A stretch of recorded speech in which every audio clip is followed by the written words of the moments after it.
Live from beautiful downtown Bastrop, it's time for the Stage Select, starring Julian Titus and Justin Ham. What could this possibly be? Seems a lot like a podcast. Wonder what specifically.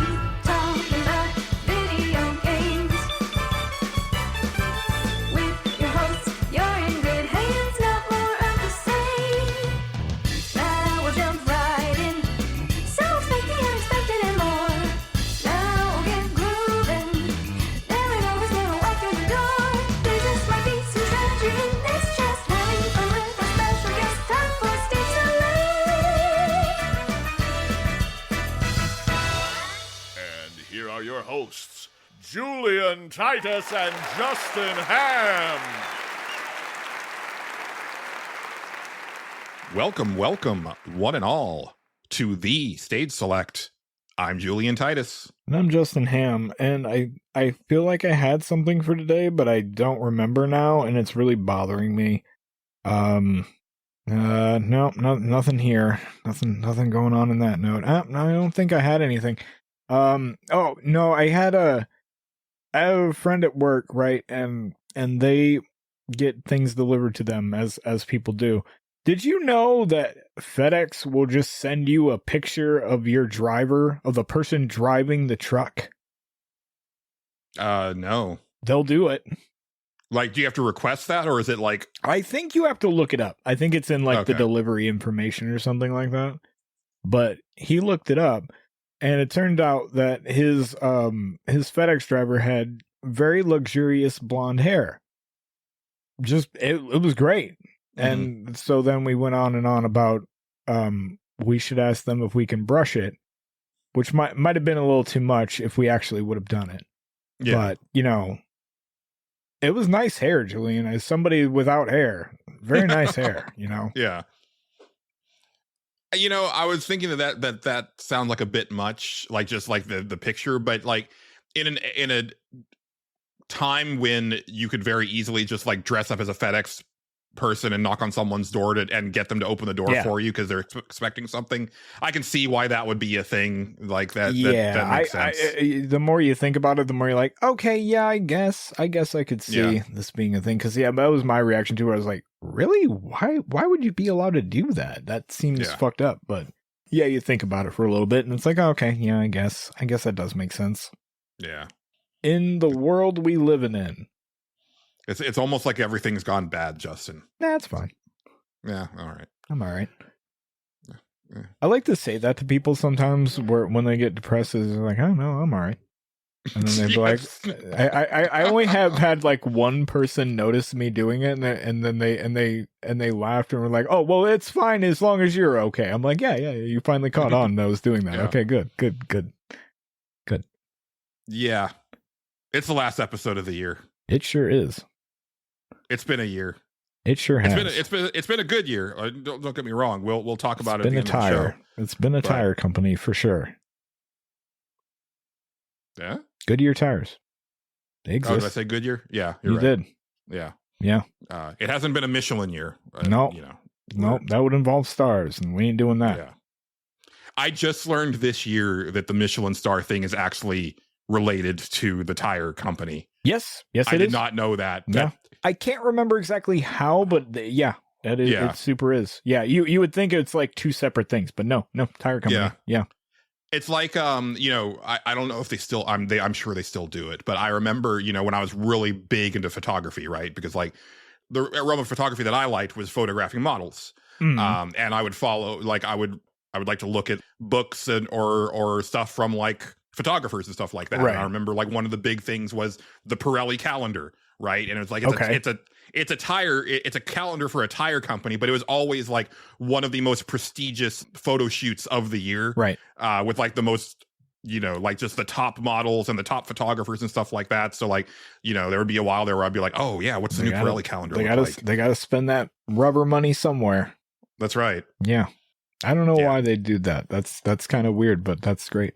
It just again like the Michelin star thing. It's like why is this a thing? But it was a thing. I don't know if it still is because like When was Michelin the last time you bought a stars? calendar? No. The Pirelli calendar. Let's see. Yeah. I don't know.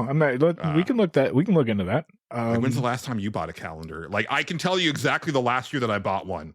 It was 2018. I got a Sunstone calendar, which is a lesbian bondage fetish romance comic by Stefan Sebjic.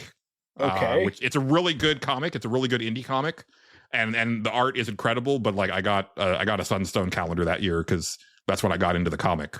Pirelli 2025 calendar by photographer Ethan James Green. All right, there you go. Still doing it. Crazy. Let's see how much. Let's see. Oh yeah, no, this is a whole man. This is artsy as shit. Yep. Okay. Told you. Yeah. Models, guy taking pictures. Great. Okay. Good. There's the whole movie when I clicked on that website. Okay. Excellent. Yeah, so this episode is going to be a little bit different. We're not going to be talking about the stuff that we've been playing. This format is going to be a lot similar to how we would close the year out back on Nerds Without Pants. Those were always called the State of the Generation, where we would kind of focus more on our feelings on the current game generation and, you know, kind of our satisfaction with our particular consoles, but also like highlight some of the news stories. I thought this year, or for this show, instead of doing that, we'll do more of just like a year in review overall, just kind of talk about the year itself.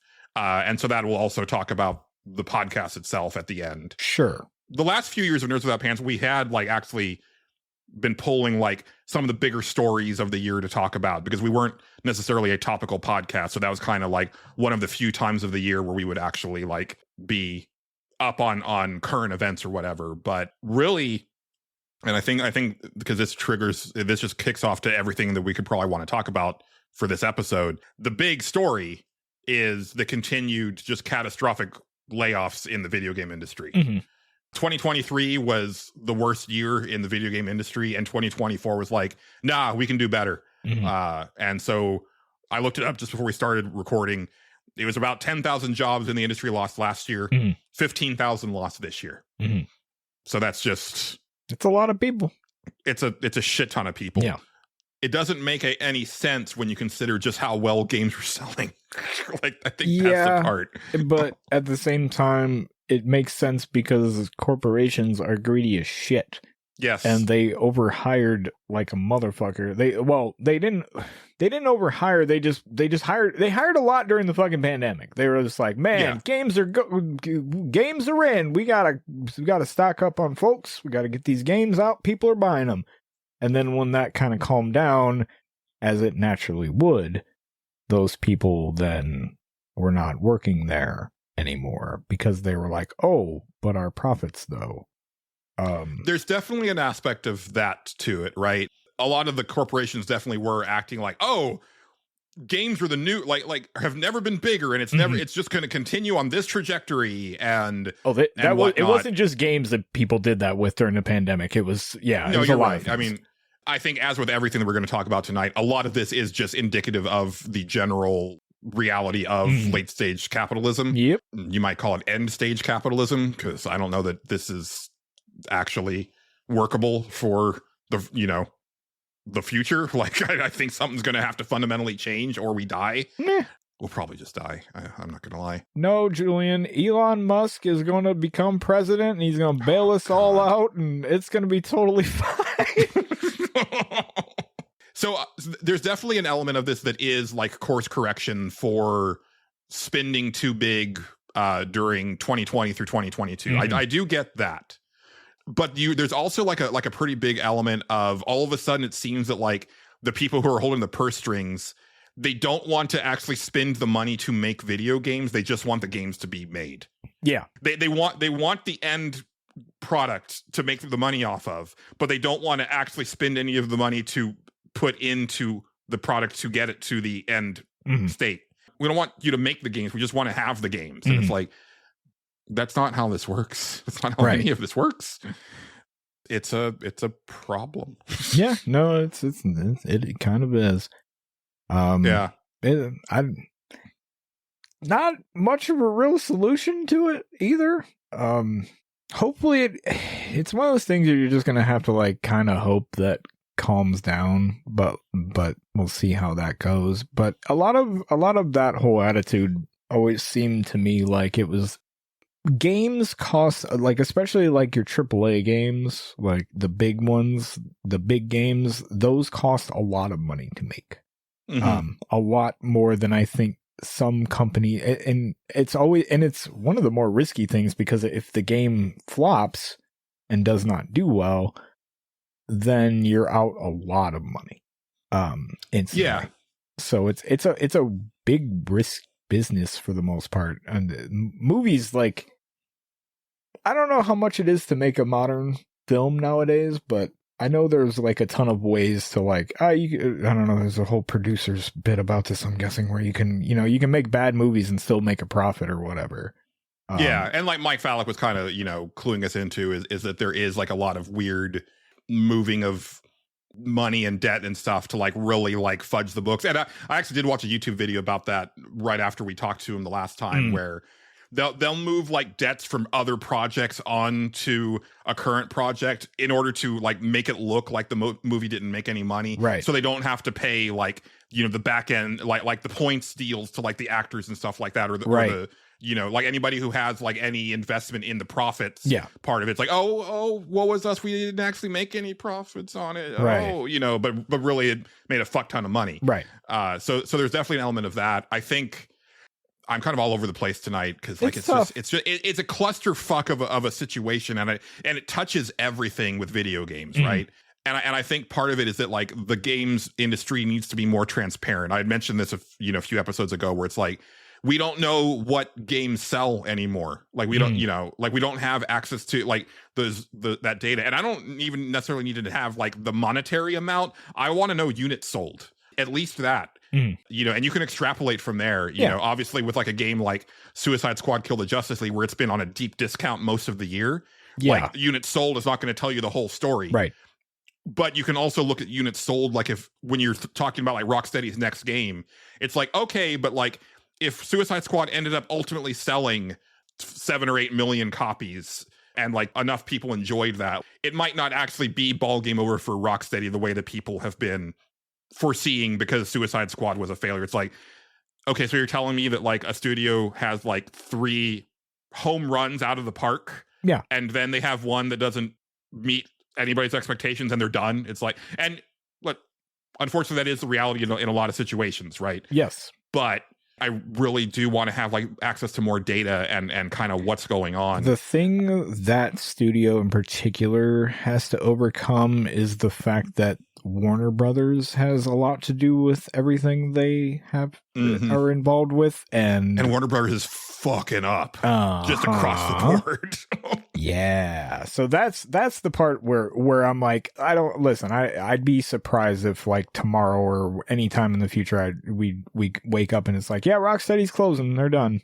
Right. I don't think that's gonna happen. I think they get another game. Oh yeah, and if that one doesn't do well, then probably then we'll see. Right? They'll probably, for them, they're always going to have like, well, we'll make another Batman game, and and then that's probably what they're going to do. I'm not going to lie. That's probably what they're going to do. Yeah. That's that's the safe bet. You just go back to the safe thing and go from there. I wish they could branch out and do other stuff. Like I would like to see a Superman game from them or something like that. That would be neat. I'd be more interested in something like that. There'd be a lot of different interesting things you could do in the superhero universe instead of just Batman, but Batman makes money. So they'll probably make another Batman game. Yeah.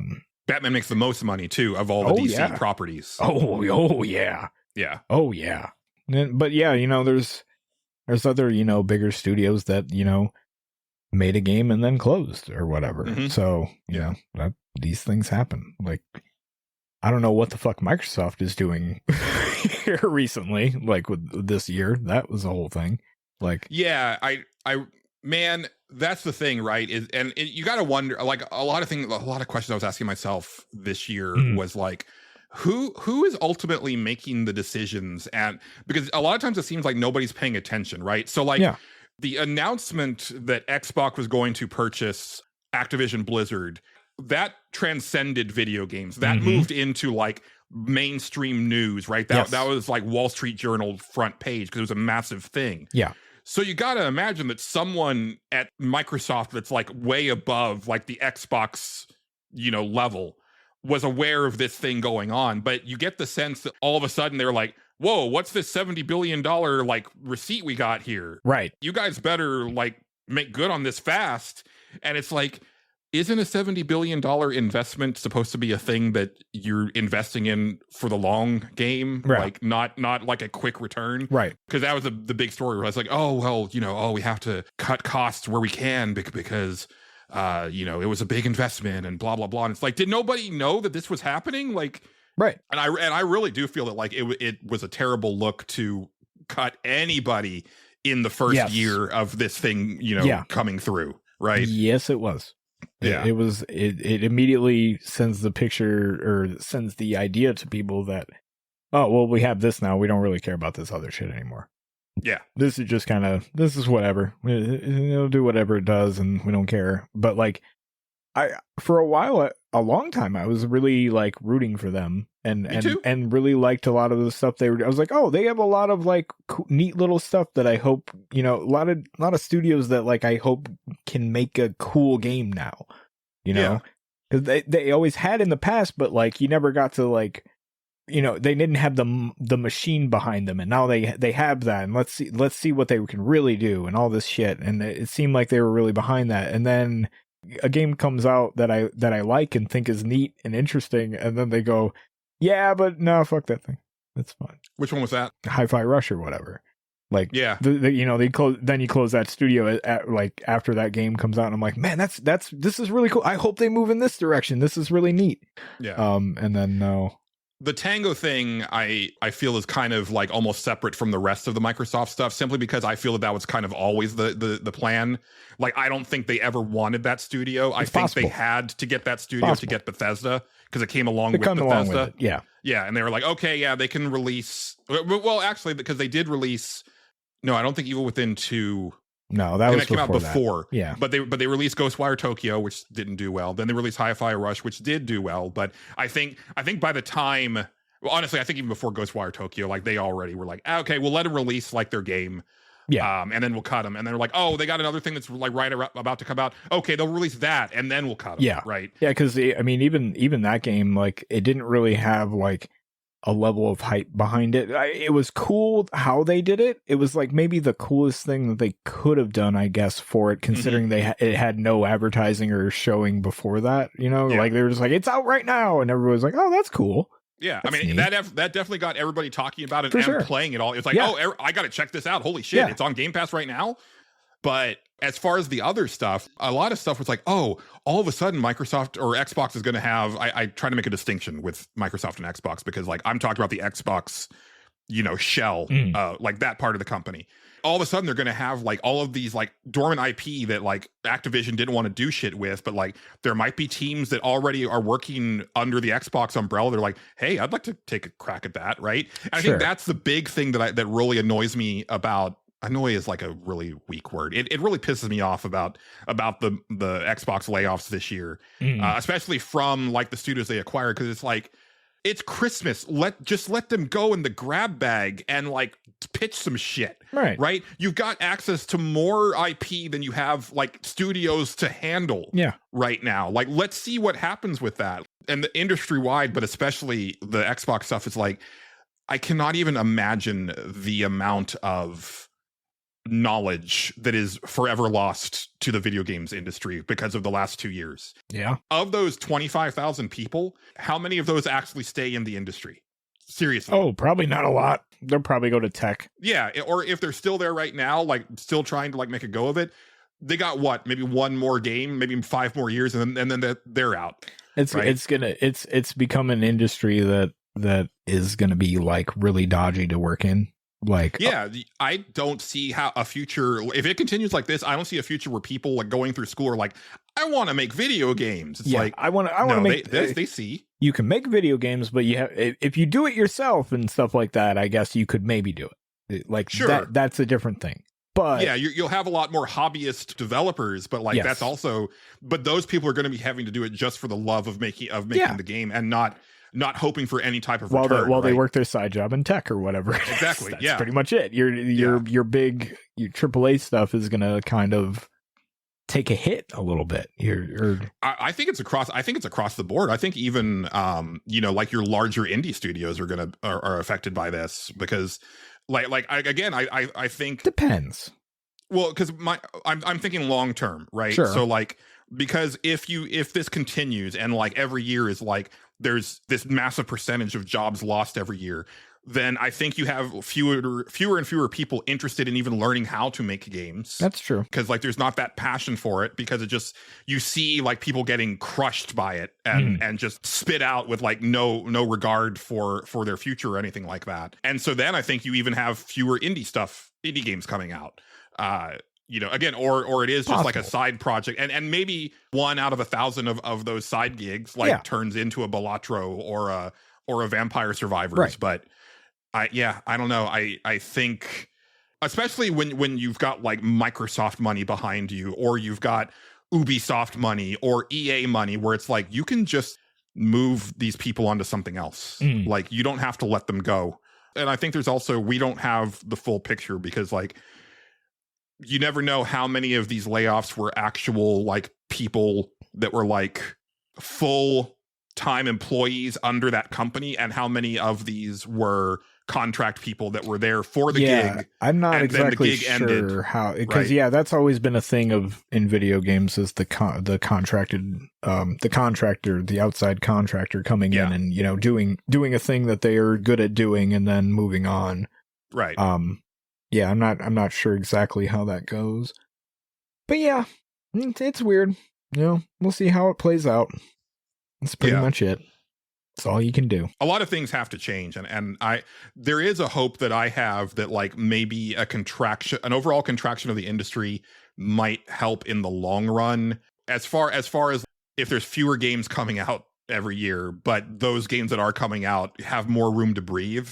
That can help game sales not that game sales are not, I mean, game sales are great, but smaller games that might have less of a chance to get noticed might have more of a chance to get noticed for like maybe the next like handful of years. I don't think it's going to be, I think it's a small window. Yeah, but here's the other thing though. If you're one of those big companies, do you even try to make a smaller game anymore?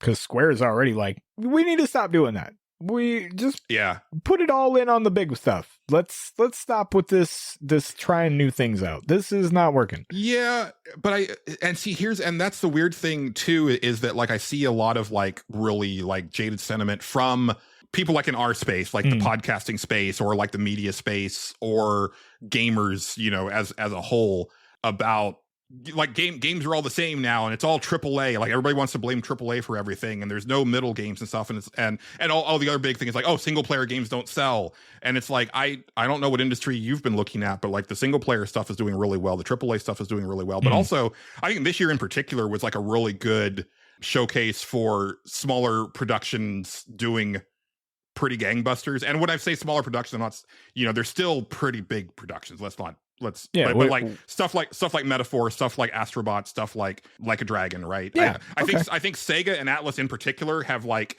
kind of honed in on what they're good at, they're doing really well. And Capcom too, like Capcom like even kind of like had like a down year for them by like probably their standards, and it was still really neat. They put out cool stuff that was interesting, and like they're just like doing whatever. Like, and Capcom in particularly has been investing in their people. Right. I don't know if you've seen that, but like they gave like massive bonuses to like all of their employees last year.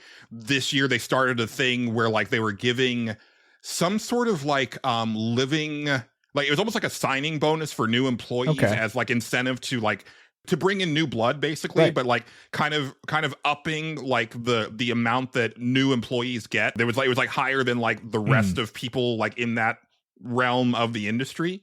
And yeah, because they've just been doing phenomenal for the last like 7 or 8 years. It seems like Japan is kind of carving their niche again, or their niche, or whatever, however the hell people pronounce that word. I always get confused, but it doesn't matter. But yeah, they feel like they're carving their spot in the industry, and they like all those like studios and developers and publishers kind of know where they're at. Maybe except for Square. Square's like the one where they're kind of They've been floundering. In a they don't weird seem to know what they spot. want to do. Yeah, in a real weird spot. But like the rest of them, like, Sega is like, they're like, hey, why don't we just start bringing back some of this old stuff that people like, and let's see what that does. And everybody's like, yeah, that sounds fucking cool. Let's see what that does.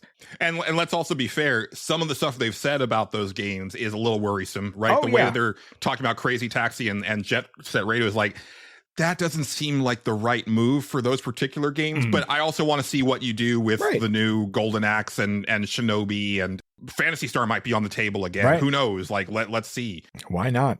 Yeah. But yeah, the Japan's like, even Nintendo, like, I mean, they've had a down year too, but they're Nintendo up. can have, like, they've got so much money in the bank. That's they can what I mean. I heard this years ago that they could operate in the red for, I think, like 10 straight years. Oh, I believe it. And still have money in the bank. Like, it's insane. The Nintendo Switch, I believe, in North America has eclipsed the PlayStation 2 in terms of sales. Did it finally? Yes, I believe it I did. didn't see that. Yeah. So yeah, and it's probably a matter of time before that's worldwide as well. But yeah, like it's an incredibly popular system. That a lot of people like. Sorry, they sure do. No, it's fine. But Nintendo's the same way. They have their little niche, and that's what they stick to, and that's what they do, and they make their little games, and people like them. Yeah. Yeah. And I think like Sega in particular is a really good example. RGG in particular, the way that they're doing stuff, because they have released a game nearly every year since like 2005. Yeah. It's felt that way. Sometimes multiple games in a year. Right. I think there's only been like maybe 1 or 2 years where they didn't release anything in a year. And that's because they had a particularly big game on the horizon. Like I think, what was it, like there's like a year gap between Infinite Wealth and what was it, Lost Judgment, I think was the last one before Infinite Wealth. Was that?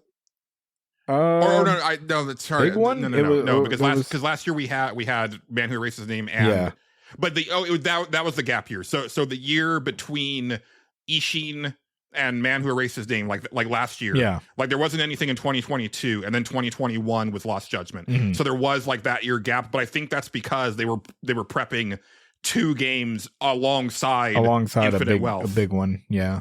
So you mentioned the budgets, right, for AAA stuff, and it has gotten crazy. And there was that big Insomniac leak that happened this year. Okay. Right. And like a lot of, and some of the financials came out, and like the amount of money that they spent on Spider-Man 2 was like staggering.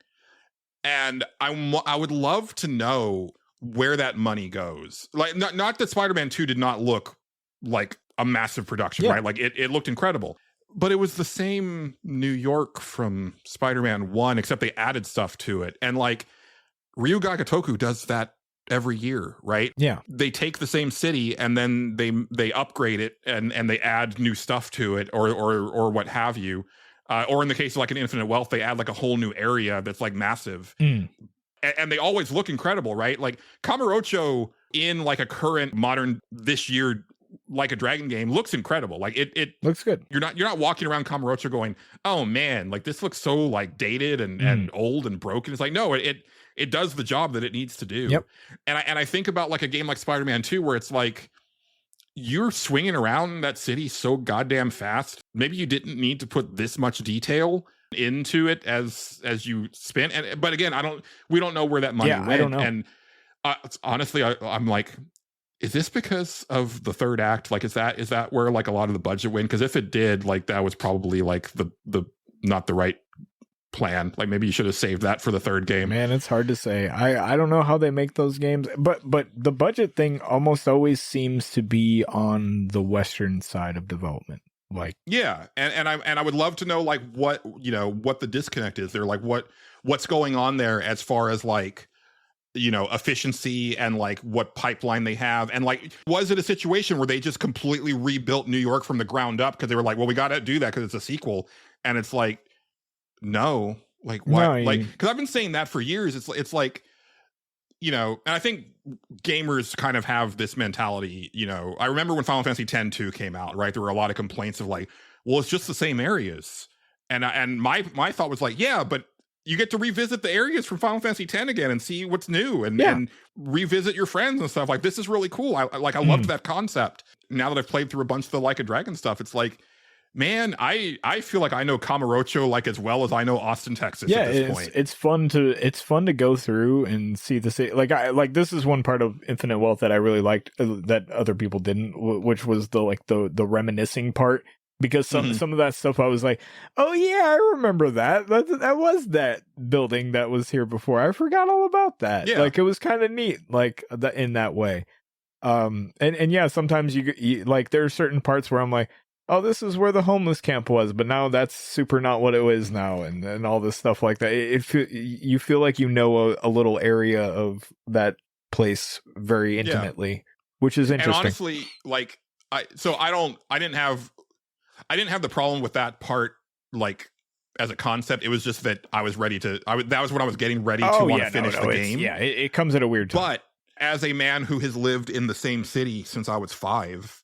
Because, like, you know, so now I live in the suburbs, but, like, when I go into, like, the city proper, I feel like a stranger now. And it's like, man, I remember when this was this, and, like, this wasn't here at all, and like, that type of thing, right? My town is not as big as yours, but, like, I still have that, because I don't live in it anymore. And I don't even really go all the way into it, but every time I do, I'm like, when the fuck did that get there? That's... Yeah. Or, like... It's weird. And I think there's a lot of people that I know that you know that I've been friends with that have moved around a lot in their lives. So they don't have that you know thing. But yeah, like if it's definitely a thing when you've lived in the same place for a long time and you see how it's changed. Yeah. But going back to the point is that, you know, there's animations in the Like a Dragon games that have been around since the PlayStation fucking 2. Yeah. Right. But people don't complain. No, it's fine. Nobody cares.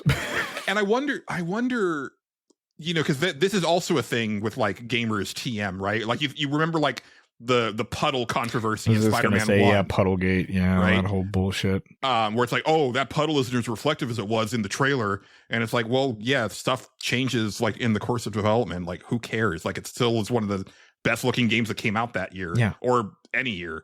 But I don't get that sense from people who play the Like a Dragon series. But like ostensibly, you would think that like they'd be similar audiences.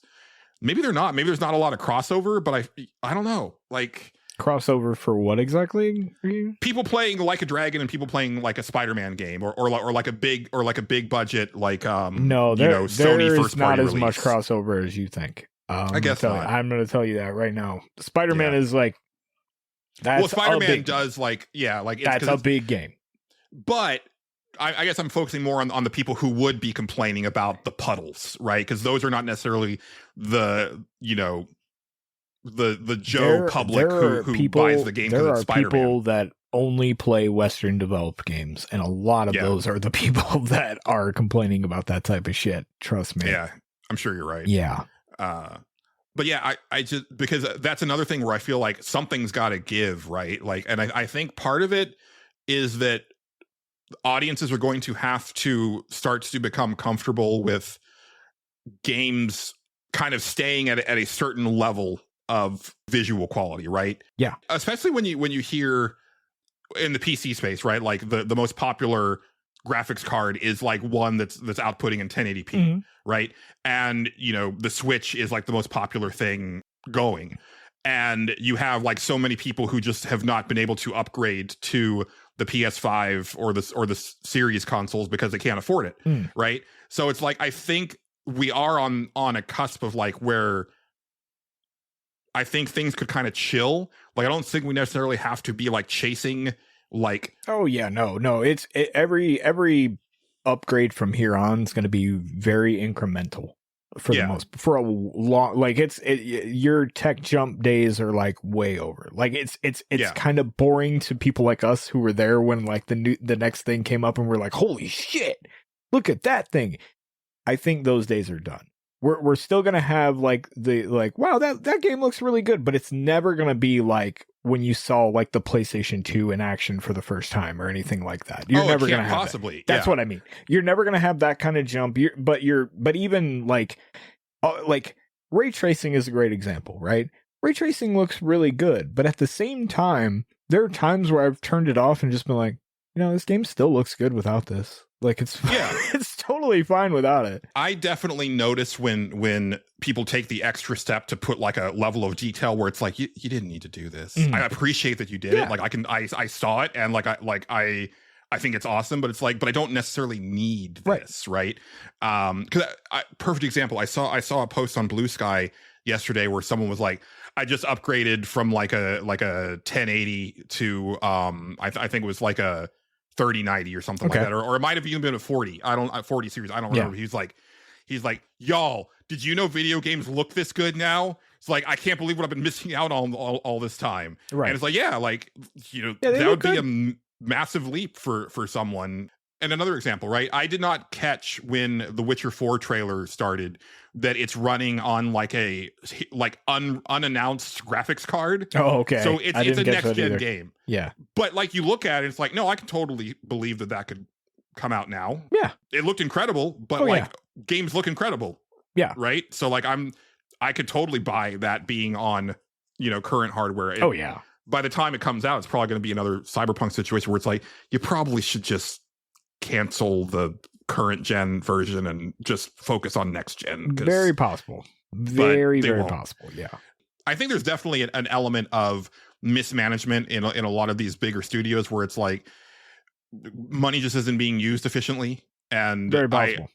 I always wonder like because it always seems that like when things underperform or things aren't running smoothly, it's never the people who are in charge that get the axe or get the retribution, or they don't have any repercussions. It's always like the actual people in the trenches. Well, sometimes CEOs get shot. What are you gonna do? Yeah. But yeah, no, I don't know, man. Yeah, no, they're gonna take a pay cut. What are you nuts? Welcome to capitalism. These people aren't doing any of that shit unless it's Japan. They will.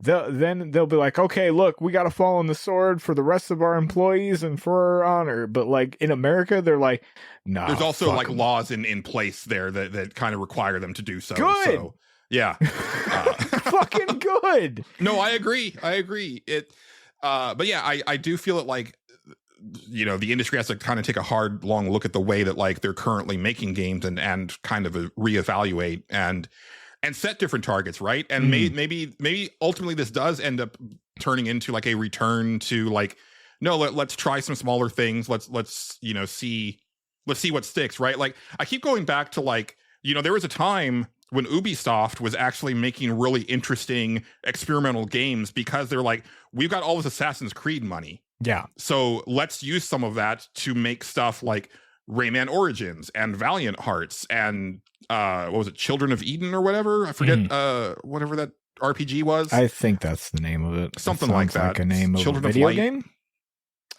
Children of something. Yeah. And then EA, like back in the Riccatello days, right? When like they greenlit Dead Space when that was like not a surefire hit. They had Mirror's Edge. They had, they were the ones who ultimately ended up publishing Brutal Legend when that couldn't find a home. They did, but then it ultimately didn't sell. And then they were like, never again. Not doing it. But they tried. They did try. They did try. You cannot imagine EA of today trying any of that shit. Yeah, no, it's tough to imagine. Yeah, they're especially getting to where they're like very risk averse these days. Like, although, is it EA or no? It is EA, I think, that has, or is it 2K? I think it's EA. EA has like a little like not an indie game thing, but like I can't remember what the fuck it's called. EA has. I don't know if they still have it because like I think when they released Tangled. Wait, Tangled?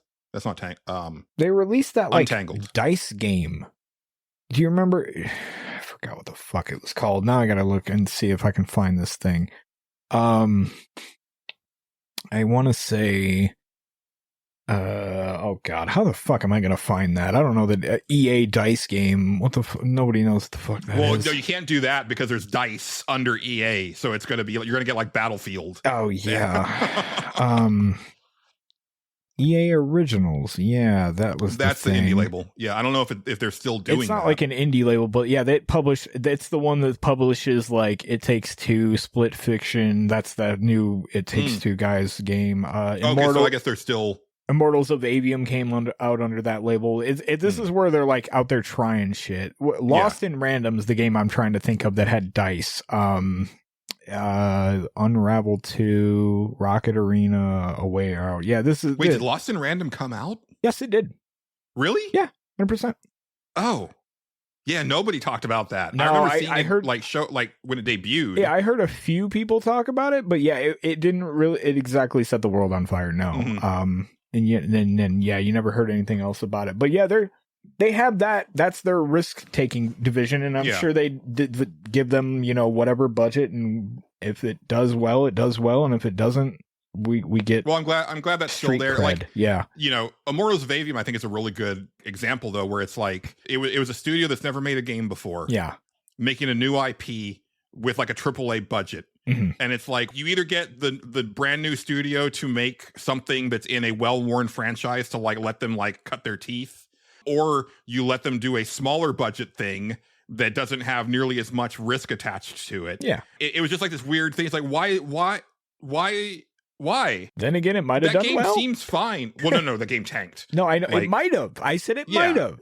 You never know. Didn't it come out like almost like a couple weeks after or before Baldur's Gate 3? So no one was ever going to give a shit. But also, and they couldn't have had any control over this. But it was like, it was hot on the heels of Forspoken and Ghostwire Tokyo, which were both traversal-based magic-using games. Yeah. And it's like, hey, here's our traversal-based magic-using game. Oh. Yeah. But people didn't play those traversal-based magic-using games. Yeah.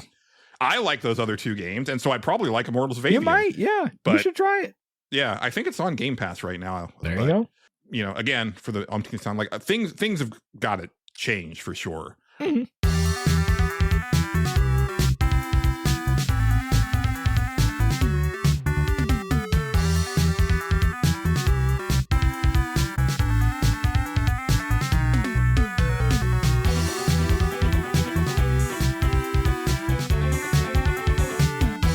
I kind of wanted to pivot into one thing that seemed to overtake a lot of the news stories, and I think it's ballooned into something that it's not, which is the failure of Concord, and it being kind of like there's a lot of stuff that's being like left at Concord's feet of like, oh, this shows that like AAA is dead and this and that, and it's like a stunning failure that we've never seen before, and it's like that game was announced and then released with like no build-up. No one had heard of Concord until this summer.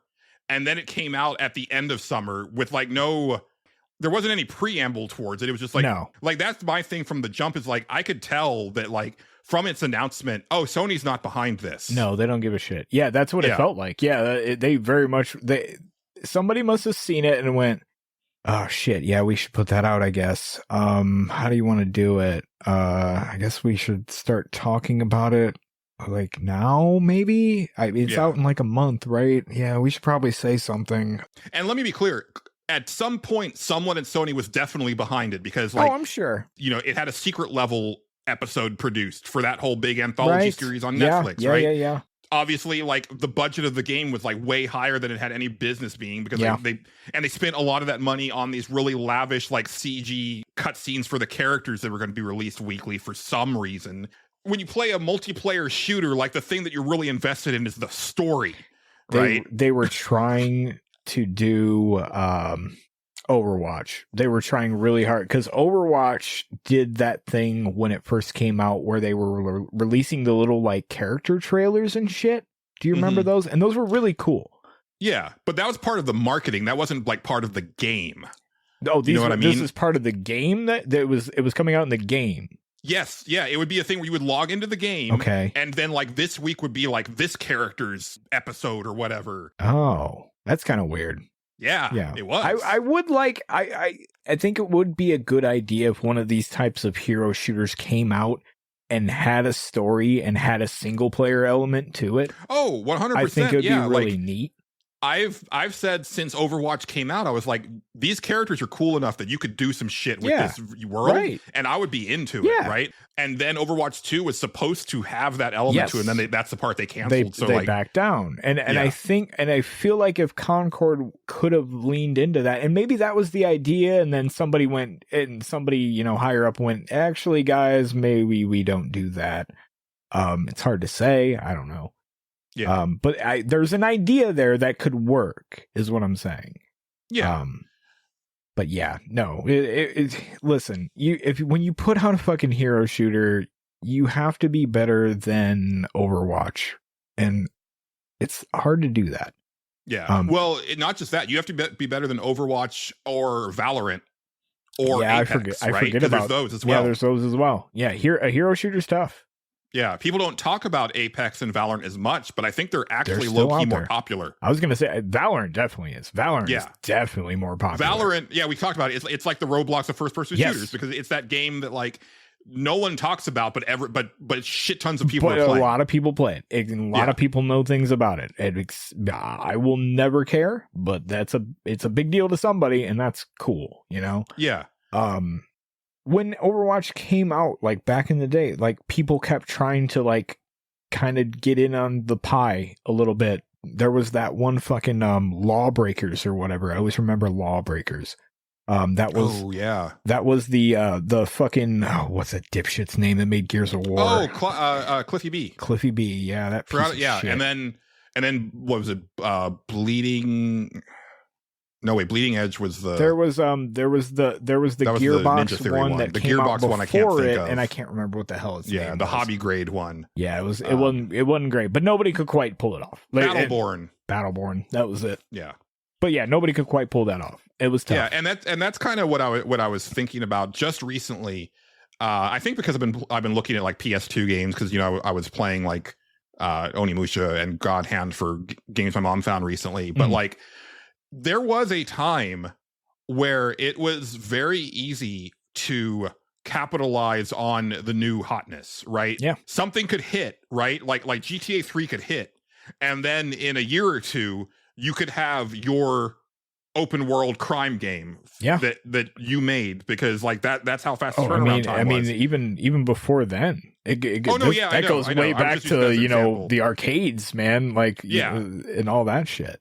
But I think I was starting there because that's a more modern example where games were getting bigger and more expensive, but you could still turn around like a similar type of game in a relatively short span of time and be able to get in there while the thing is still hot. Yes. World of Warcraft hit in a massive way, and for a long time people were trying to find their World of Warcraft, and a lot of people came out, they all failed because World of Warcraft just up until just very recently kept its stranglehold on that sector of gaming. But it was possible to do it. Yes. And now games are at a point where you can't really try to chase a trend. You kind of have to just kind of ignore it and do your thing and hope that you come across a thing that ends up being the next big trend. Yes, and I think that is where a lesson video games need to learn. Yeah, I think that's the problem, is that they haven't learned that. They are still trying to chase things. A lot of the things. higher ups that are still like, but no, guys, listen, it worked for them, it's going to work for us. Okay, ours is going to be even better because we're going to have a jump rope, and it's like, okay, that nobody cares. But yeah, like it's a lesson video games need to learn, and eventually they will. And maybe Concord is the big lesson. Maybe that's it. Yeah. Maybe they all take that, and maybe that's the thing people can point to now and go like, remember this? That didn't go well. And it definitely seemed like a weird situation in general, because that studio hadn't released anything, and like apparently like that game had already cost like 200 something million before Sony bought them. That's wild. And then Sony put in like another 200 something million into it. So again, there was definitely like a plan at some point within Sony to make this a big push. Right. But then by the time this year came around, that plan had like died on the vine. Yeah. And honestly, I think maybe part of that was Jack Tretton leaving. Could be. Right. Like he seemed to be like, and so whoever was like kind of coming in was like, no, scrap that.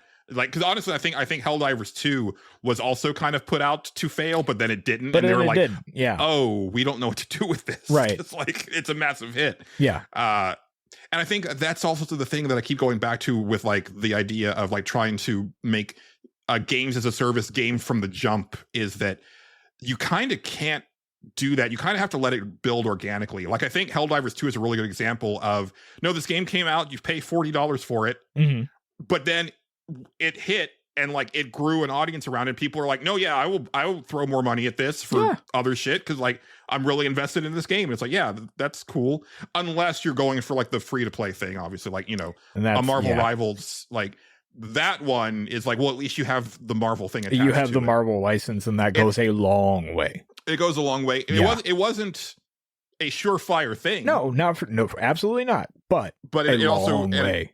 It goes a long way, and it also helps. Like, the game's fucking good, right? It feels all really good to they play. Really had to do was not screw it up, and it seems like they didn't. So there you go. That's great. But yeah, it's a lesson video games maybe have learned, but probably not. I have my doubts that they have learned it yet. I feel like we're gonna get a few more Concords and stuff like that before we go, okay, maybe we just need to just focus on doing our own thing instead of trying to chase the trend. How many multiplayer hero shooters did we see at the Game Awards? Like, it was still quite a bit. No, it again. We haven't learned yet, but we will.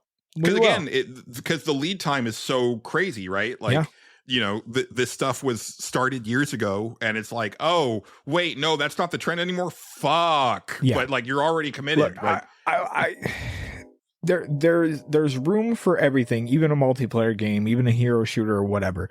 But the big thing is yours has to come out and have something significantly different or cool about it, right? Yeah. I hate to use this game as a punching bag, but Fields of Mistria was a game I streamed, and when I was on that stream, I remember saying, "Okay, this game is fine. It is what it is, but like, can you please show me what's different about your game, like really fast, like so I go, oh, okay, got it, that okay, this is cool. Like, you gotta show that. Like, if you don't, then people will fall off of it or not care about it." Or if there's nothing there, then people are just going to go, oh, I can go play this other thing. That's where everybody else is playing, especially multiplayer. That's the big thing. That is the big thing. Everybody's playing this other thing. Why am I over here playing this? There's no, You have to be able to convince people, but no. Listen, it has jump ropes, and everybody will be like, "Oh shit, yeah, all right." I like how that's your criteria. There's a word that popped into my head, and I'm rolling with it now. Fuck it. There you go. Yeah. Before we go anywhere and do anything else, Julian, I have to go to the bathroom. Here, okay. I'm going to use the end stall, so that way nobody. So that there's a solid wall on one end of the stall. It's very important to me. That way there's only one point of entry behind me, and only one like hard to reach point of entry below me. Okay. I mean, I didn't really need to know your bathroom going There's strategy. There's a lot of strategy involved, and I'll be back, okay? At least we we got rid of the demon in that stall, so you're good to go. Yeah. So, yeah. Yes, Master, the preparations are almost complete. I managed to burn the copy of the 2006 Chevrolet Silverado manual, so they cannot use that to stop you again. Everything will proceed as it has been foretold in the scrolls. I really appreciate you coming and putting an end to this. Morgan. I'm sorry, I don't mean to interrupt. It's very hard to pee with you talking. I love you to death. I love you like a brother, Morgan. But whatever. I don't know what's going on. It's a little strange. I was talking to myself, so it's nothing to be okay. concerned with. But I have to use the bathroom, and I have a shy bladder, the shyest bladder. Oh, I apologize. Yes, so okay. I will leave and let you. Listen, when I come out, I'll let you know, and you can come back in. Okay. I appreciate it, sir. Okay. Thank you. You're welcome. I appreciate you.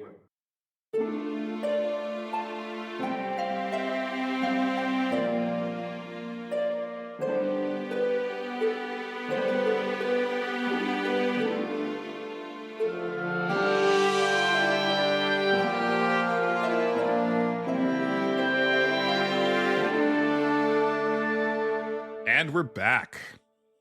So hey, Yeah. I went to the bathroom, and how to explain this? So Morgan was in there, Yeah. and he was Okay. saying some. He was talking to himself. Apparently, I'll use quotation marks for himself. He was talking to something. I don't know Okay. what that was all about. It was kind of weird, but I mean, Morgan's kind of weird. I'm not going to lie. No, I mean, we did rescue him from the poison swamps. no. It'd be weirder than normal, though. Oh. Yeah, no, like I know, like I know, you know, Yeah, we're okay. all used to that level of weird. No, I mean it sounded like he was plotting. Well, that doesn't sound like Morgan. But Yeah, that's disturbing. yeah, and I had to pee, so I had to kick him out of the bathroom. So No, I get that. Hopefully Well- that calmed it down, but I don't know. I'll have a word with him later. I mean, he's going to be so like taken aback, like when we give him his end of the year bonus for doing such a good job. Yeah, He's going to love that. So I it's probably a hope good so. time to talk to him about that too. we should invite him over for the Christmas party too. I mean, I didn't really want to invite the staff, but I mean, I guess we could. I mean, why not? Yeah, I mean, I guess that's what most companies do. Yeah, that is what they do. Yeah. Okay. Maybe we should both talk to him later. Yeah, on. yeah, we will. We'll. Yeah. Okay. Got some more things here. Okay.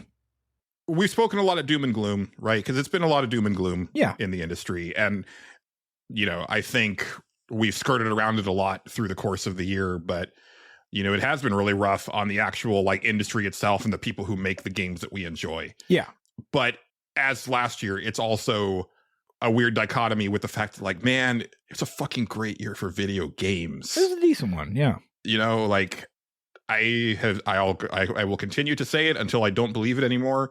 But I truly believe it's the best time to play video games. I am more excited about video games than probably ever. I think part of that is doing this show. I think it's definitely not revitalized me because I've never been down on games. Like that's kind of been the weird thing about me is there's never been like a point in my life where I've been like, oh man, like I'm just really kind of bummed out about video games. Yeah, or you like, don't want to play any of them. Yeah. Yeah. Like I'm always excited about what's coming next and what's coming out and what I'm playing.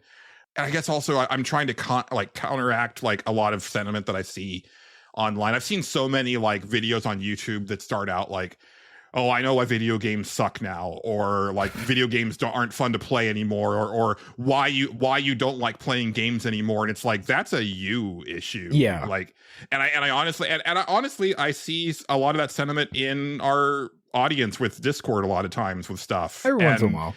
And it's like, I don't really get it because there's so much now. Yeah. There's so many different things. I think that's the thing, because I definitely see a lot of sentiments like, oh, everything's the same now and it's all this or that. And it's like, I don't know what to tell you. Like, especially this year with like what was announced like around like not E3 time and then at the Game Awards last week, like just a crazy amount of variety of tone and type of game and experiences and more than I could ever have a chance of actually playing myself. And that's to say nothing of like the massive backlog that I could, attack at any time, right? Like, even if I stopped right now and said, no more new games, like I've got enough to cover me probably until I cannot play video games anymore. Yeah, probably. Yeah, for sure. I will say this.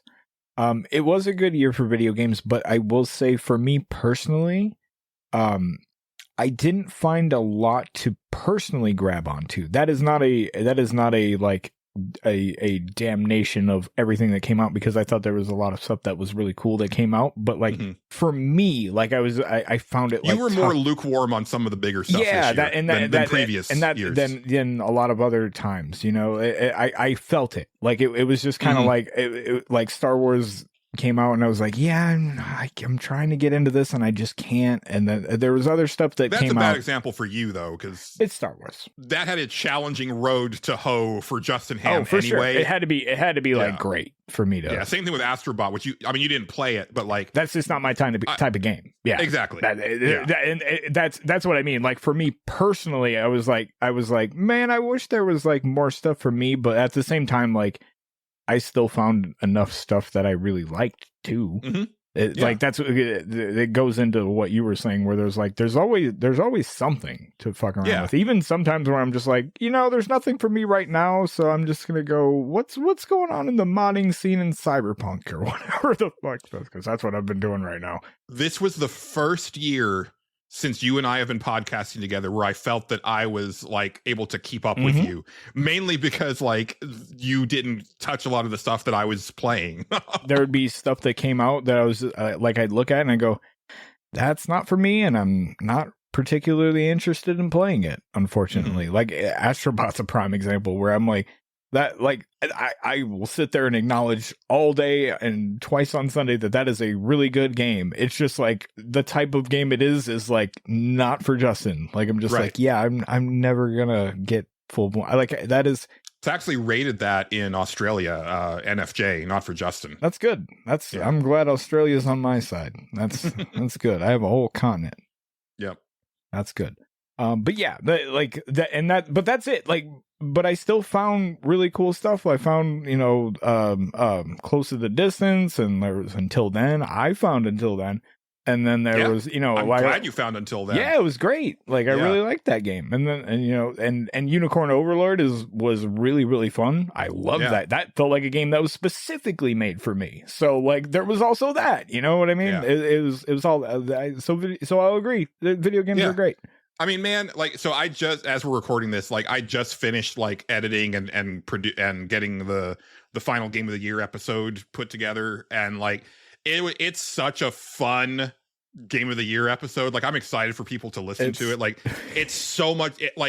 If you liked the second episode of this show this year, this is like orders of magnitude more fun than that episode was. That Game of the Year that we recorded, I will say this, that was some of the most fun I've had recording a thing in a long time. I had a blast. The amount of like Justin mirthful grins that happened like during the course of that recording, like, oh man, people are gonna be taken aback by me going the fuck in on Final Fantasy VII Rebirth, but man, I smelled blood. I need you all to know, I smelled blood, and I was like, listen, if I can turn these other two guys against this even harder than I'm against it, let's fucking see where this goes. It almost worked.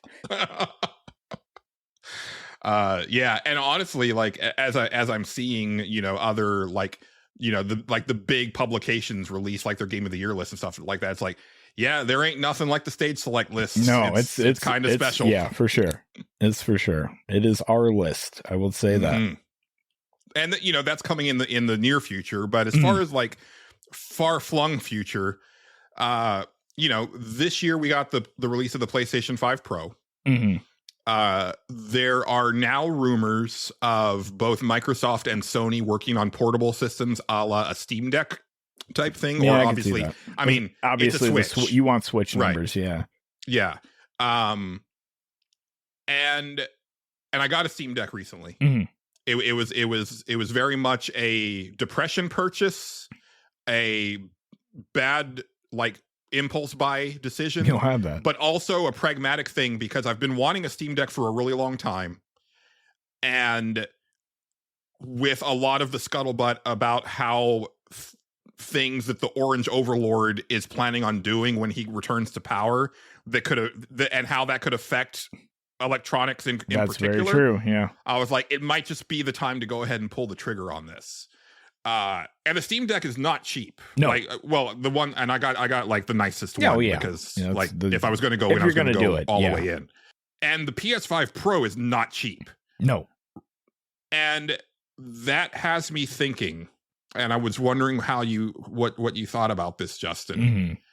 And okay, so first I should say, Mark Cerny released a very interesting, very technical breakdown of the PS5 Pro this week. Okay. It's just him talking.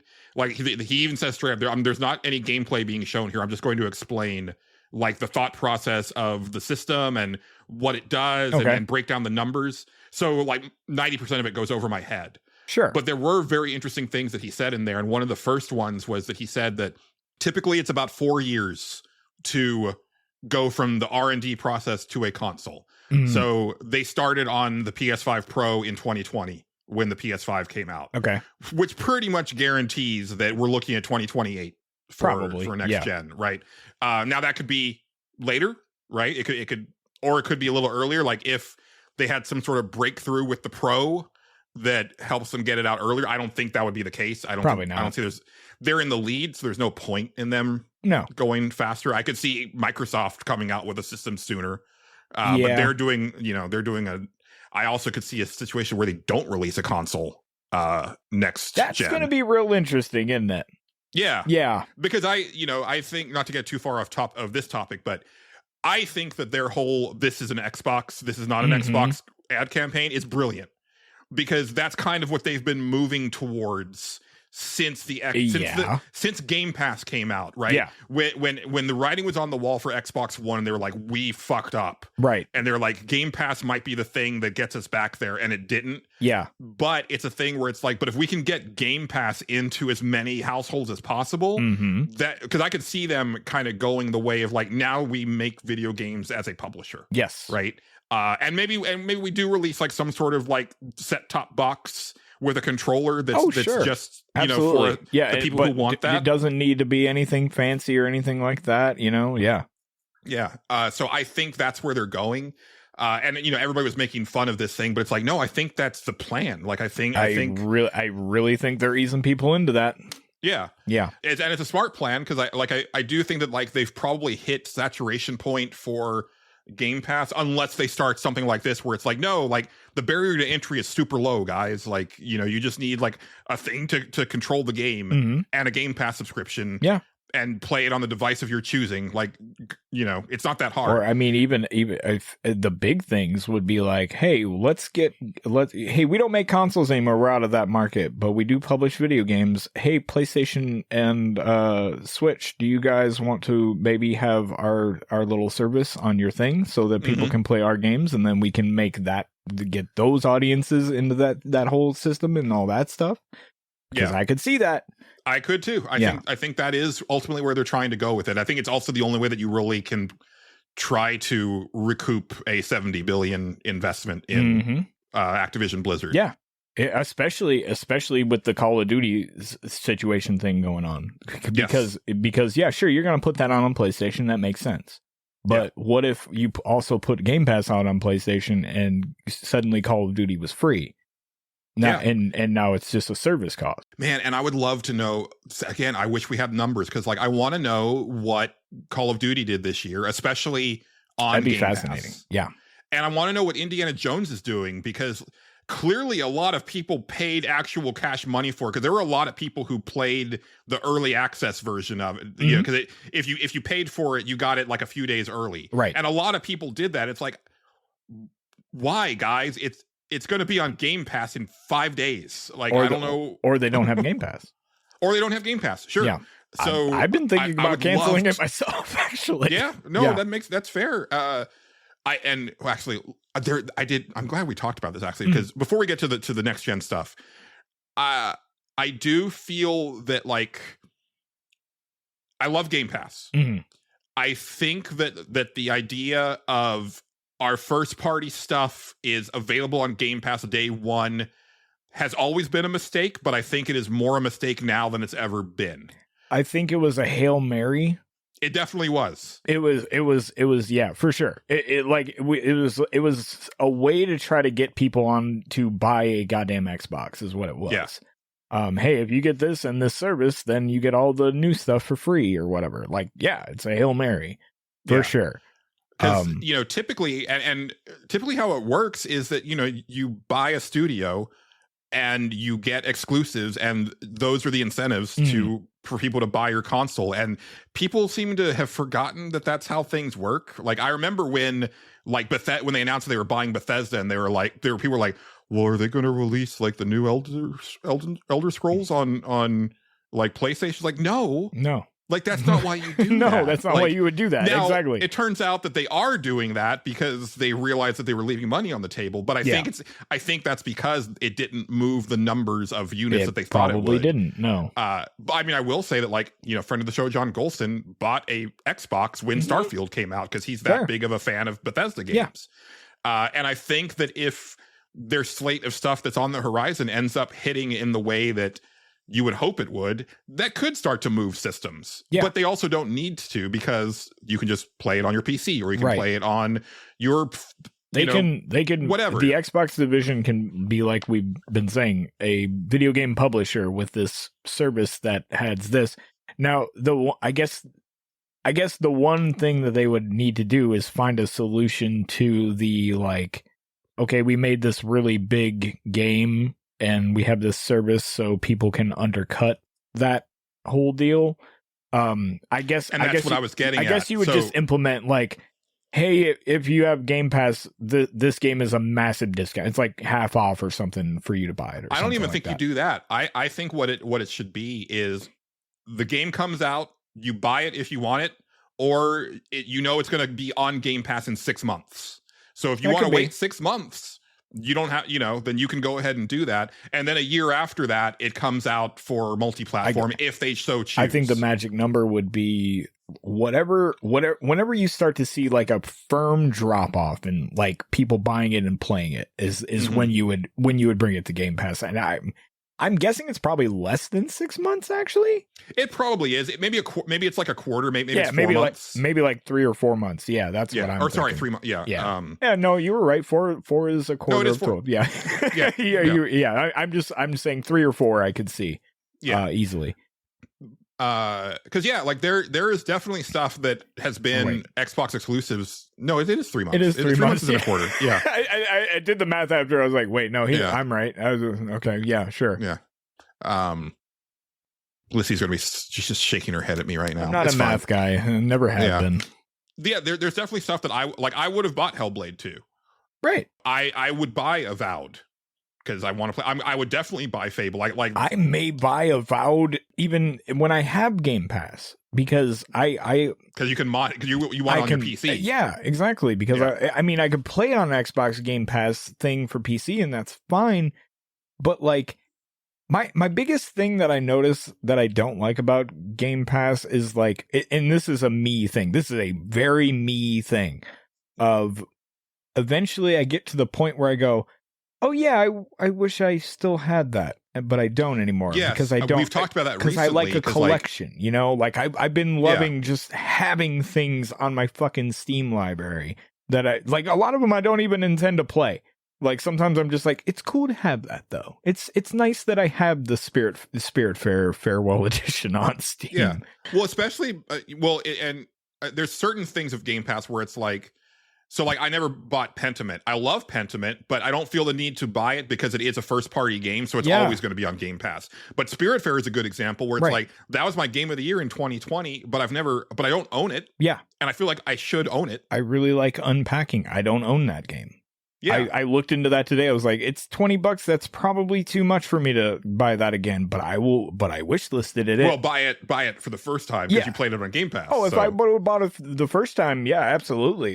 Yeah. I played it already, so I'm like, now I'll wait for that to go on sale, and I'll probably pick it up so that I have that little game because I really liked it. And honestly, Xbox is probably fucking up there because I know that they do discounts on games when they're leaving Game Pass, but they should probably be more upfront about like, hey, this game that you played and liked, it's about to leave Game Pass. Do you want to buy it for 30% off or whatever? Right. I'd probably be like, no, yeah, actually I do. I do, yeah. If they sent I you don't like a notice big, when it's gone. yeah, they kind of hide that stuff a little bit. It's there. They're terrible about They're that shit. really bad about it. Justin, you know how I found out that Indiana Jones came out? Friend of the show, John Gholson, posted about playing it on Blue Sky. Oh, I yeah. turned on my Xbox that day. There was nothing on the front page about their biggest game of the year being available on Game Pass. And I'm like, and I'd already preloaded it. Like, so it was available for me to play, but like, there was also no notification that was like, hey, that game that you preloaded, it's ready to go. Ready to go, yeah. It's like nothing. And it's like, that's your biggest game of the year, and you couldn't even like be bothered to like put something on the front page. It's It was weird. still Call of Duty shit. Yeah. Which I mean, that may To actually be fair, be their biggest that's game of the year. probably their biggest game of the year. Yeah.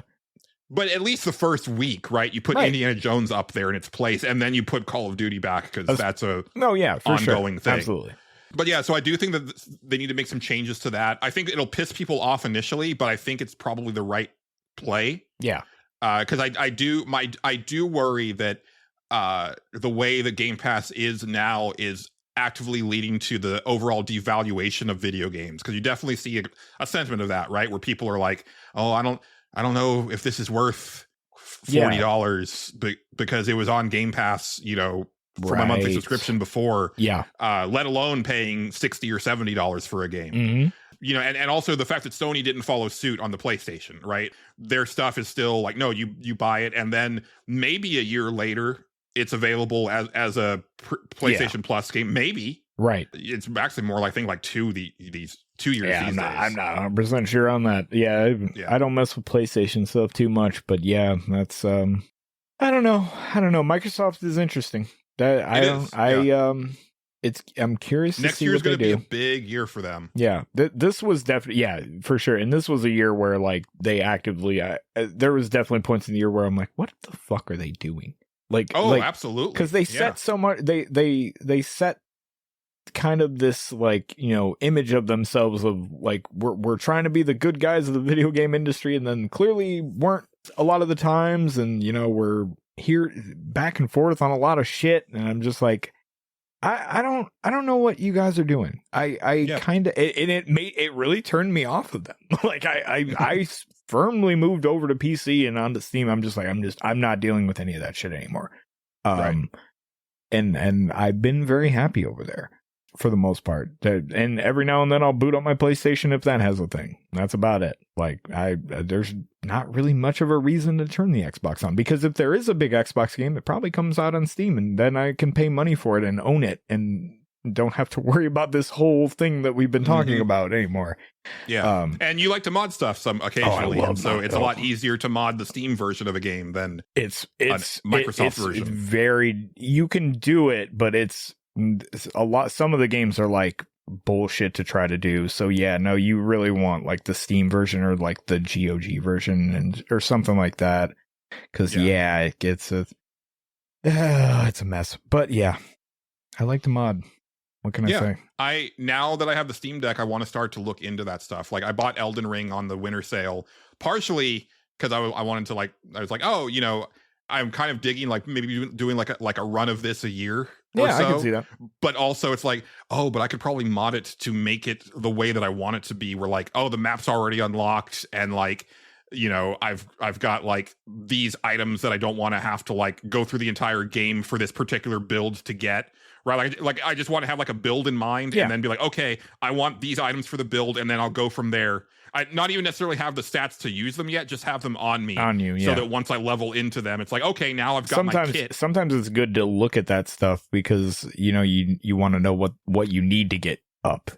Like that, I do like I'll look at like build guides on on for like particular like character, because they'll have like all these cool names like, oh, this is like a frost samurai, blah blah blah, and it's like, okay, what is that? Like, then you could look at all the pieces, and it's like, I could fuck with that, and but at the same time, it's like, but I don't want to have to like start a new character and then like go through and get like all of those pieces and then start the game, right? Like, you know what I mean? Yeah, I get it. That would be perfect, as long as you're not trying to put like graphics mods on it on the Steam Deck. You should be fine. No, absolutely not. Don't try to do that. That might go badly. Yeah. Well. Not all the time though. I don't know about how modding is on the Steam Deck. I've never actually really looked into that. It's probably fine, but the sometimes actually some people do the reverse graphics mod where they like actually optimize everything, and like it's basically the same thing, but like, hey, we took out all the unnecessary shit that you're never gonna notice. I know there's a version of Skyrim graphics that do that, where they like they just like, for people that like have like potato PCs, they would just like optimize the shit. It's like, this thing played like shit before, it'll play great now, like because we did away with a lot of the dumb shit that the graphics had going on. So you never know, that could be a thing too. For sure. So getting back to what I was kind of starting off with, like pricing, right? So PS5 Pro, very expensive. Steam Deck, expensive. And it got me thinking about what next gen looks like as far as like consoles go. And I can see it going in one of two directions. My gut tells me that like the PlayStation 6 and whatever the next Xbox is, if they do a next Xbox, come out at $999. Yeah, I was just gonna say probably about $1,000. Yeah. I would not be surprised. Which is kind of, it's crazy when you hear that number initially, but then like think about iPads, think about, you know, how much people spend on a phone. Yeah. You know, think about gaming laptops.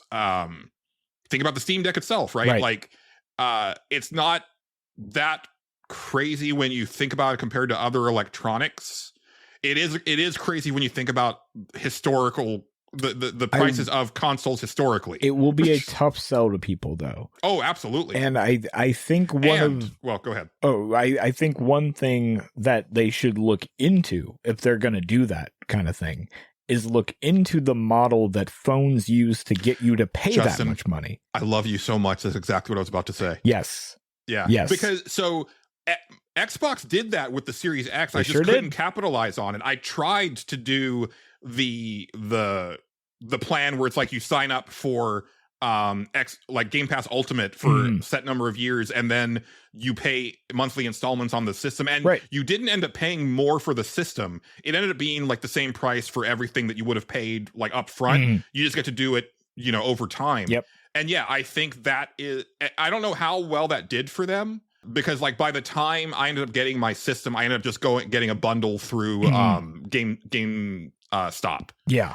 But I was fully prepared to do that version, and like I would totally be down for that with a next gen system. And I mean, there are like PC companies that do that type of thing too. Like, are there really? Yeah. You can pay like monthly and stuff for certain like PCs. I think the company that built mine has a plan like that. Now I'm not 100% sure how that stuff works, and this is something they'd have to look into, because like it's one thing with a phone that people need, and so you go to the store and you go, I need phone. What phone do you want? The good new one. And they go, okay, well, and they kind of like, I remember like they would kind of obscure how much it actually costs you. Like, well, it's only going to cost you X amount a month or whatever like that, and then they kind of leave out the fact that because you're getting a new phone, your bill's actually way higher than what it actually is.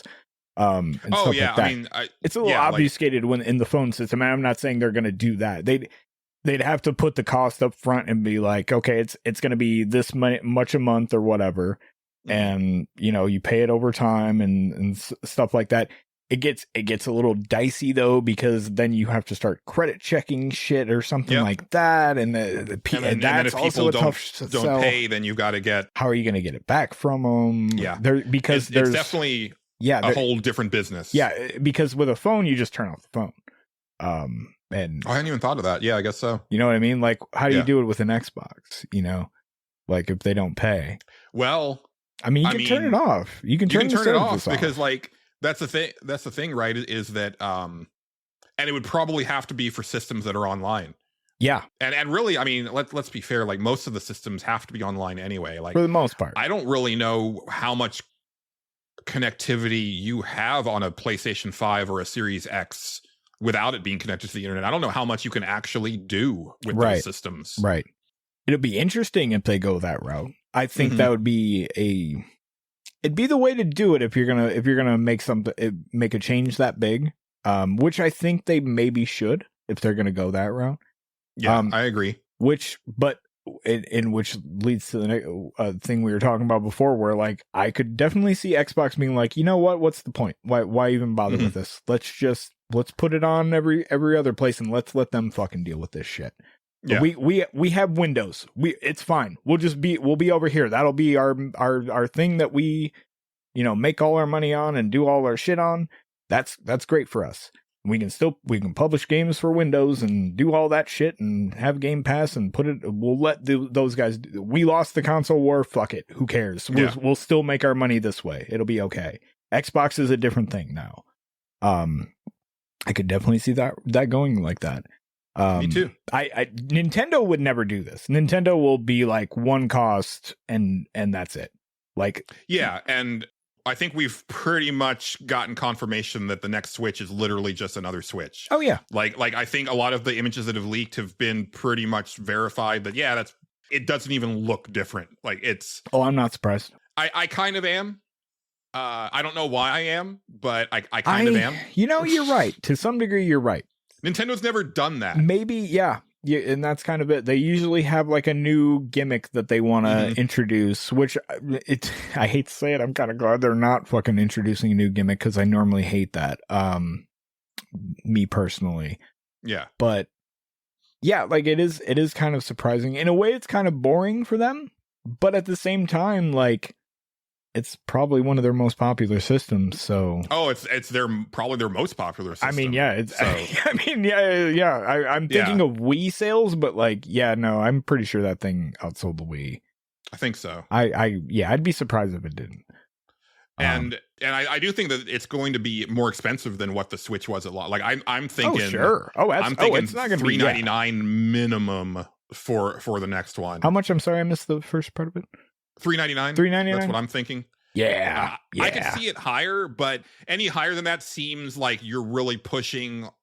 Any higher than that, I would expect it to do more than what it's going to do. Because I don't think it's going to do much. Your Nintendo, also you have the Nintendo audience, which is different, and that's a very different audience. That is, I'm not saying I need to clarify for the people out there listening and getting pissed that I'm saying that. Like I'm not like there's a lot of kids that play Switch. There's a lot of parents that are buying these things for kids. And if it's more than that, probably it's going to be a tough sell. Like that's a lot for a family to buy something like that. You out especially there with your for own something income. that your kid is going to like take, on a field trip and whatnot, right? Like carry it in their backpack, right? Like that. Yeah, you're getting into some dicey territory there. If absolutely. It's like $500 or something like that. Yes. So you probably that's a cost that you want to keep down, and and they probably will. I'm sure they've thought of that. They're not dumb. If it comes out for under 400, I'll be impressed, and I'll be like, oh damn.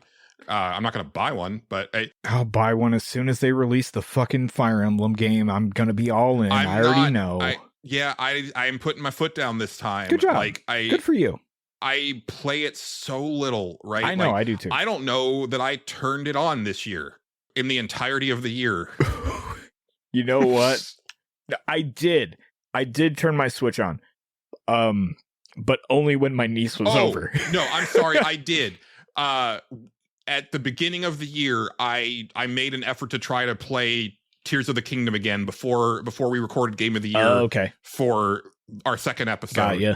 I gave it another shot, and I played it on vacation. Yes. And I was like, yeah, no, it's just not doing it. I played it with my niece when she was over here, not the last time, but before then. I turned it on. And we played it for a little while, and that was about it. I think that's the only time I turned it on. No. Is that even like a new Fire Emblem? It's like, I love Fire Emblem, but it's like, that's not a good justification for me anymore. Yeah. Now, there are definitely things that could happen, right? I posted that it was funny because like people like, and I knew this was going to happen. I mentioned that I'm a former Nintendo fan, and like I don't like the Switch, and I'm not interested in the new one unless they release a new Eternal Darkness or brought Eternal Darkness back in some way. That is like the thing where I'm like, okay, fuck, you got me. Yeah. Right.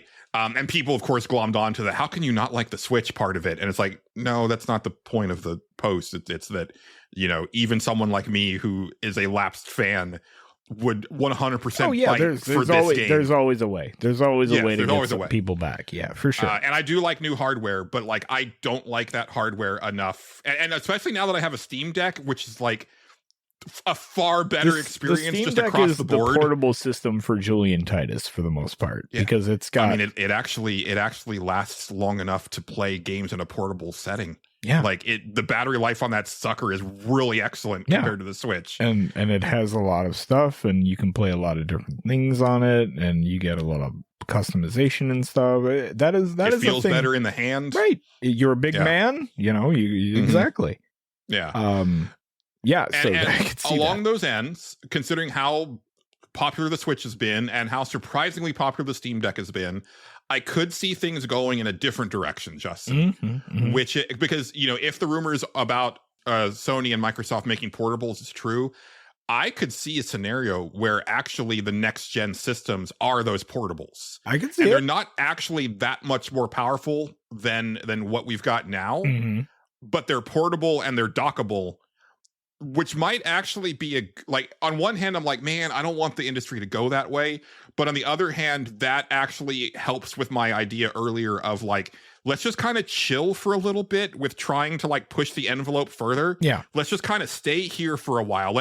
Let's stay at this quality for about the next like 8 or 9 years. I think we kind of will. Like I said, let game development costs come down, because I do feel that like, if you're staying at a certain level and the actual like pipeline of creating things and like, you know, the back end of like the computers you're making the games on are getting better, then eventually those costs do start to come down. Right. But you get the same level of quality. And then maybe like, a PlayStation 7 is like that huge leap that obviously it's never going to be like what it was in the past, because that's impossible. Right. But I do think there's one more massive jump where people are like, holy shit, we're here. Now things just look like real life. I can see it. Yeah. I think that does happen at some point, but once we're there, you can't go. There's no way. Yeah, exactly. Yeah, there will be one more, but I think we're still a ways. I think we're a long way off from that. Yeah, every improvement you're gonna get is gonna look good. Like I said, like ray tracing is still a good example of that. Where like, yeah, ray tracing is really cool. It makes games look really good. But at the same time, it's like you can turn it off, and it's like this game still looks good though. Like, it's incremental. You're gonna have a lot of incremental things that happen and come out. Yeah.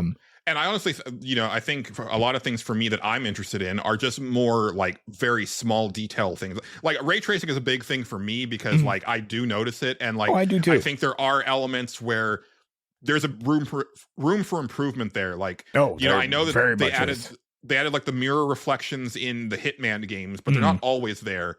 And even today, it's like I get a little disappointed when I walk by a mirror and it's like, oh, I can't see my character. Like, and that's been my thing since like the PS2 era. But because when you see it, it's like, oh, that's so cool. Yeah. But you don't usually see it, and things like the way that fabric and textures look and deform real. Like, I want to see like realistic moving clothing. I want to see more realistic hair. Physics is like a big thing that we can improve on. That's where absolutely. And it's not going to be a thing that people notice until they go backwards, right? I like, will notice. I will too. I know the day we get like armor that doesn't clip, I will lose my fucking mind.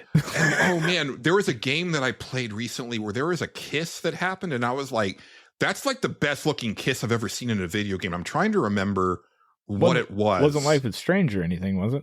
It was Life is Strange. Thank you. No problem. Yes, there is a kiss that happens between Max and Amanda, and I was like, God damn, that is an incredible looking kiss. Right. Because like, usually when you see people try to do that animation in a game, it's like, you should have done a different angle where you don't see them. Just cut away. Just cut away when they're going in. We can assume the rest. It's fine. Yeah, because it's just these weird like robot rigs like kind of mashing against each other in a weird way. It just doesn't look right. To be fair, this looked like completely convincing. Yeah, no, that's cool. To be fair, my ass always hopes they cut away when people go in to do that shit because I'm me.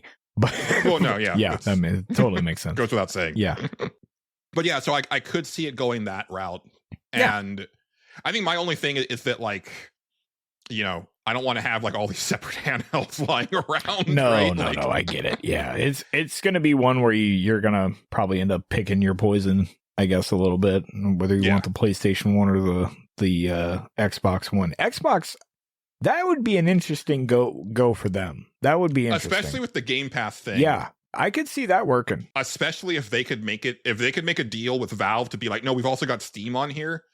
I mean, fuck, man. I would be like sad that I had bought the Steam Deck. I don't think they're going to do that because Valve has the Steam Deck already. But yeah. I mean, you never know. Never say never. But I do feel that Valve is also in a similar part where they're like, as if we can get Steam into as many people's hands as possible, Possibly. I don't know. It's hard to say. They're a complete mystery as a company to me for the most part. Like, actually, never mind. That would never happen because then you could buy adult games on your Xbox portable system. Oh yeah, and there's no way. No, I don't think Xbox would want them to do that. No, that's what I'm saying. Yeah, the risk is too great. Yeah. let Steam be weird. Keep Steam you weird. get that one news story of some kid who managed to buy an adult game on Steam on their new Xbox, and it they're running with for weeks. To be fair, my friend Lonnie buys a lot of weird fucking games on his Switch, so they're out there. Yeah, there's a lot of like hentai games on Switch that have removed the hentai part of it. It's really bizarre. And he is on top of them all, and it cracks me up. He's like, I can't believe this exists. I'm like, I can. It's probably a lot worse other places, but have you informed that he can get the real shit down the road? Knows. He knows. Okay, all right. But I don't think he's he's interested in it from a comedy level, but not like he's actually gonna play it. I mean, he bought, what was the funny thing he bought recently? He bought some like visual novel that he found on there. It had all these characters and they told you their whole thing. And then he's like, and then I played it and it was about 20 minutes.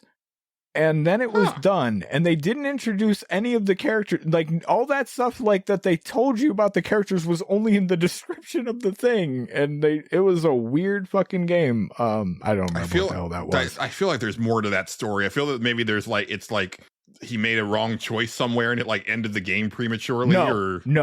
It is a visual novel that is 20 minutes. There is no choices. That's it. So they just straight up lied. Yes. Yeah. Yes. Awesome. Pretty much. Well, I don't think they lied. It's just they didn't really tell you that it was only 20 minutes. They're just like, if it doesn't introduce any of the stuff shown like in the... Well, no, Julian, they had a very nice backstory for all the characters, you see. Yeah, they never said explicitly they're in the game. Exactly. There was no lie. They just, that was the history of those characters. If you want to know more, it's right there. Yeah. Oh, boy. Fucking video games, I tell you. Did you hear the rumor that you remember that weird cat game that they showed at the Game Awards with the weird alien looking cats? It was like a really because you thought it was. I thought it was Inzoi. Yeah, I remember that. There's a lot of speculation that that's just AI shit. I wouldn't doubt it. And if so, then that's the first time that one of those games has like made it onto like a major game announcement platform, and it's like, oh, is this just going to start to like slip through? Because I'm sure there's tons of stuff like on like the App Store and on Steam where it's like, oh, this is all full of AI generated shit, right? Yes. I know in the porn game part, like now I'm having to like really watch for that because it's like, oh, this is one of those. Yeah. There's one that I thought was that I remember we kind of made fun of recently. I can't remember what the hell it was called. And then it turns out that I had played one of their games before, and I don't think it is because their art is actually pretty good. I cannot remember the name of it was, but so I know on Steam they're supposed to tell you, like they're supposed to divulge that information to you, and sometimes they do. Sometimes you get to the bottom of it and it's like, this game has AI generated stuff and art assets and shit like that, and you're like, okay, I will not partake in that. But I probably don't look at that part of the descriptions in the games to actually notice. Like, I have to kind of just like go off of my gut, right? Like, I'm kind of looking at it, it's like, yeah, that looks like some AI shit to me or whatever. It is getting harder and harder to tell. It's getting harder and harder to tell. Yeah. Yeah. And again, as I've said on this show previously, and also when we were wrapping up last year on Nerds Without Pants, like, there are some elements of AI technology. I mean, video games have been using AI forever. I know. Yeah. There's different versions that, now they have a name for it, which is the generative AI, right? Yeah. Where you're generating assets. So that's a different thing than like computer AI or what have you, machine learning and stuff like behavioral AI and stuff like that. Yeah. That's different. Or even like the machine learning stuff to like up-res stuff, or like the DLSS or the PSSR in the PS5 Pro, right? Sure. Like that's based on AI technology, but it's on the machine learning side of it, not the generative stuff. But at the same time, I'm all for anything that's helping people make games more efficiently and better and faster, as long as it's not costing them their jobs, right? And I think that's the problem, is that the executives are just looking at ways to, cut as many people out of the process as possible. I watched the Game Awards again today, or I had it on in the background while I was working with Pat and Paige. Oh, okay. Watching it and hearing Sven his speech again right before the Game of the Year award was like, man, just fucking nailed it. Like it's just such a great speech It's and just good. and so true, right? That speech hit the Chinese market particularly hard. They were very upset with it. Oh, were they really? Yes, because somehow I don't know what happened. Either it was also championed by the worst people ever, the Wukong game, but they Right. took it as a shot at Wukong. I don't know how, but that's how they took it. A lot of Oh, it that's did. weird. I heard that the director of Wukong was really bent out of shape because he expected to win Game of the Year. And it's like, I don't know why you expected that. I don't know Like, why you expected that. Yeah, it was your first game. Yeah, Like that's awfully bold to assume that your first game is going to get Game of the Year. it sold great. It got pretty far. Yeah. All things considered. Like great job. It sold great in their country of origin, and Yeah, it sold great here from what I've for the most understood. part. Yeah, it did good. Good job. But yeah, it wasn't going to be Game of the Year. I looked at it and I was like, that was another one where I was like, I don't have any interest in that game. Every time I seen it, I was like, I don't give a shit about that. But that's me. Mhm. Yeah. I think it's one of those perfect examples of like these graphics are incredible, but what you're showing me with those graphics seems very bland. Yeah. Like the actual design of everything seems very bland. Yeah, to it's me, just it's especially the main character. I'm sure it's fine. It's just yeah. But whatever. But yeah, apparently that was a thing. I remember reading that and being like, huh, what a bunch of fucking weirdos. Yeah. Or conditions for working on video games in China aren't super great. Who could say? Yeah, maybe it was that part, It but could have it's been like that, right? but I guarantee like because China as a player in the video games industry over here has been such a non-issue until just now, Mhm. right? It's like we got Genshin Impact, Yeah. right? But that almost feels like a different thing because it looks so anime, it looks so Japanese. So really Black Myth is like the thing. For the most part, yeah. I mean, the Hoyo verse is huge. Don't get me wrong. No, but- it is. yeah. But stylistically, Yeah. Hoyoverse stuff looks so much Oh, like yeah, what yeah, we've yeah. already seen. I can agree. Yeah. Where Black Myth Wukong is like, okay, no, this is very much a AAA ass video game, but from China. Yes.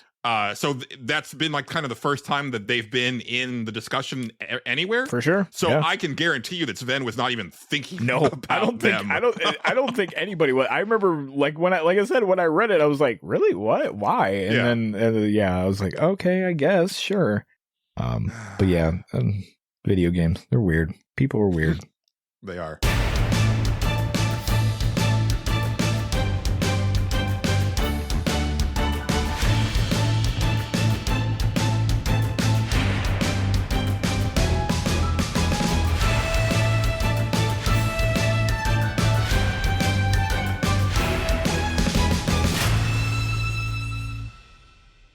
The Stage Select is made possible through the support and funding of viewers like you. Here are our wonderful patrons. Before we move on to the next bit, Justin, I think we should thank our lovely patrons. Okay. We appreciate all of our lovely patrons, and it being the last episode of the season, I wanted to thank everybody who has been part of our Patreon page, past and present. So we will begin with our executive producers tier. We have Addy XD. We have Big Baker. We have Bookie. We have Casey Curran. We have David Portnov. We have Dennis Robertson.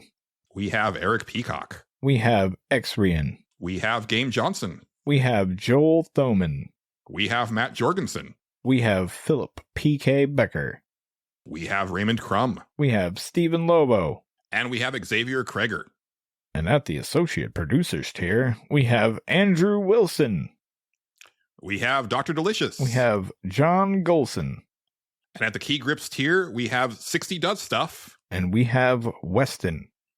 Yes. And then on the free tier, we have Daft Man. We have Reese Duff.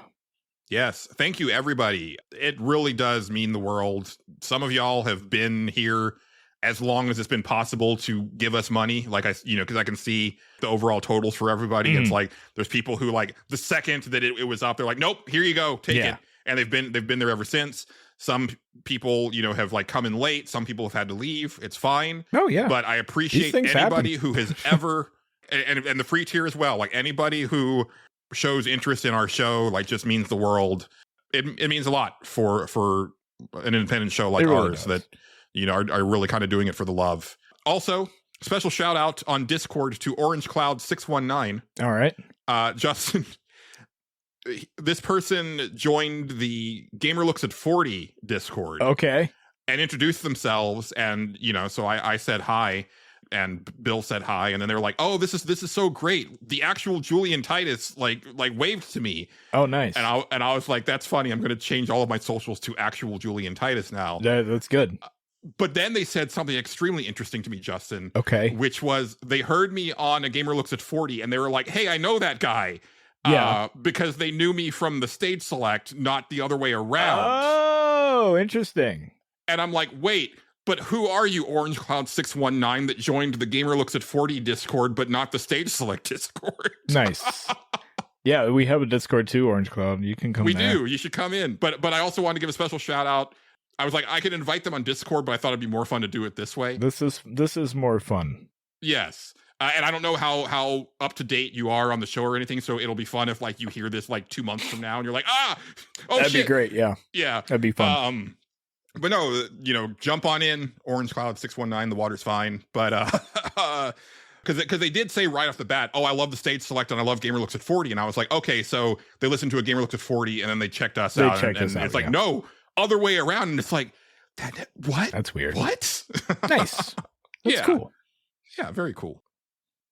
Hey, I don't mean to interrupt anything. Am I interrupting anything? Hey, Abramo. I mean, we're kind of in a lull. What's up? Oh, okay. Hey, stuff is not good right now, okay?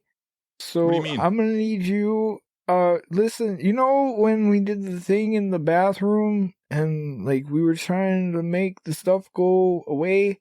Yeah, I thought we did it. Well, I was in there doing, a little bit of mushrooms and had a spot of weed. But that's not important. What's important is there's like, it's not good in there, man. I don't think it worked. Okay. Oh God. So I don't know what you need to do or who you need to call, but I'm gonna go home. Okay. Okay. All right. And listen, I didn't clean the bathroom. I will clean it tomorrow after this is done. Cause no. Okay. Yeah, I'll come we'll back. We'll figure it out, Abramo. I'll leave the window open so that I can get in. Okay. I mean, you've got a key. It's fine. No, but I'll do that because it's more fun to come in through the window. All right, you do you, man. Yeah. Okay. I'll see you tomorrow then. Okay, Abramo. Okay. Thank you. Goodbye. Bye. What was that all Okay, about? just apparently the thing in the bathroom has not been resolved. Did you hear anything weird? I know you said Morgan was acting listen, weird. I but didn't did you hear anything weird? on that front, but I mean, he was. I don't know what he was talking to, so that's. Okay. I don't know. If Morgan is involved in all this shit, I'm gonna be very upset. I mean, well, go easy on him. We'll see what. Yeah. See, I mean, let's not, start jumping to conclusions. We shouldn't jump to conclusions. We shouldn't jump to conclusions.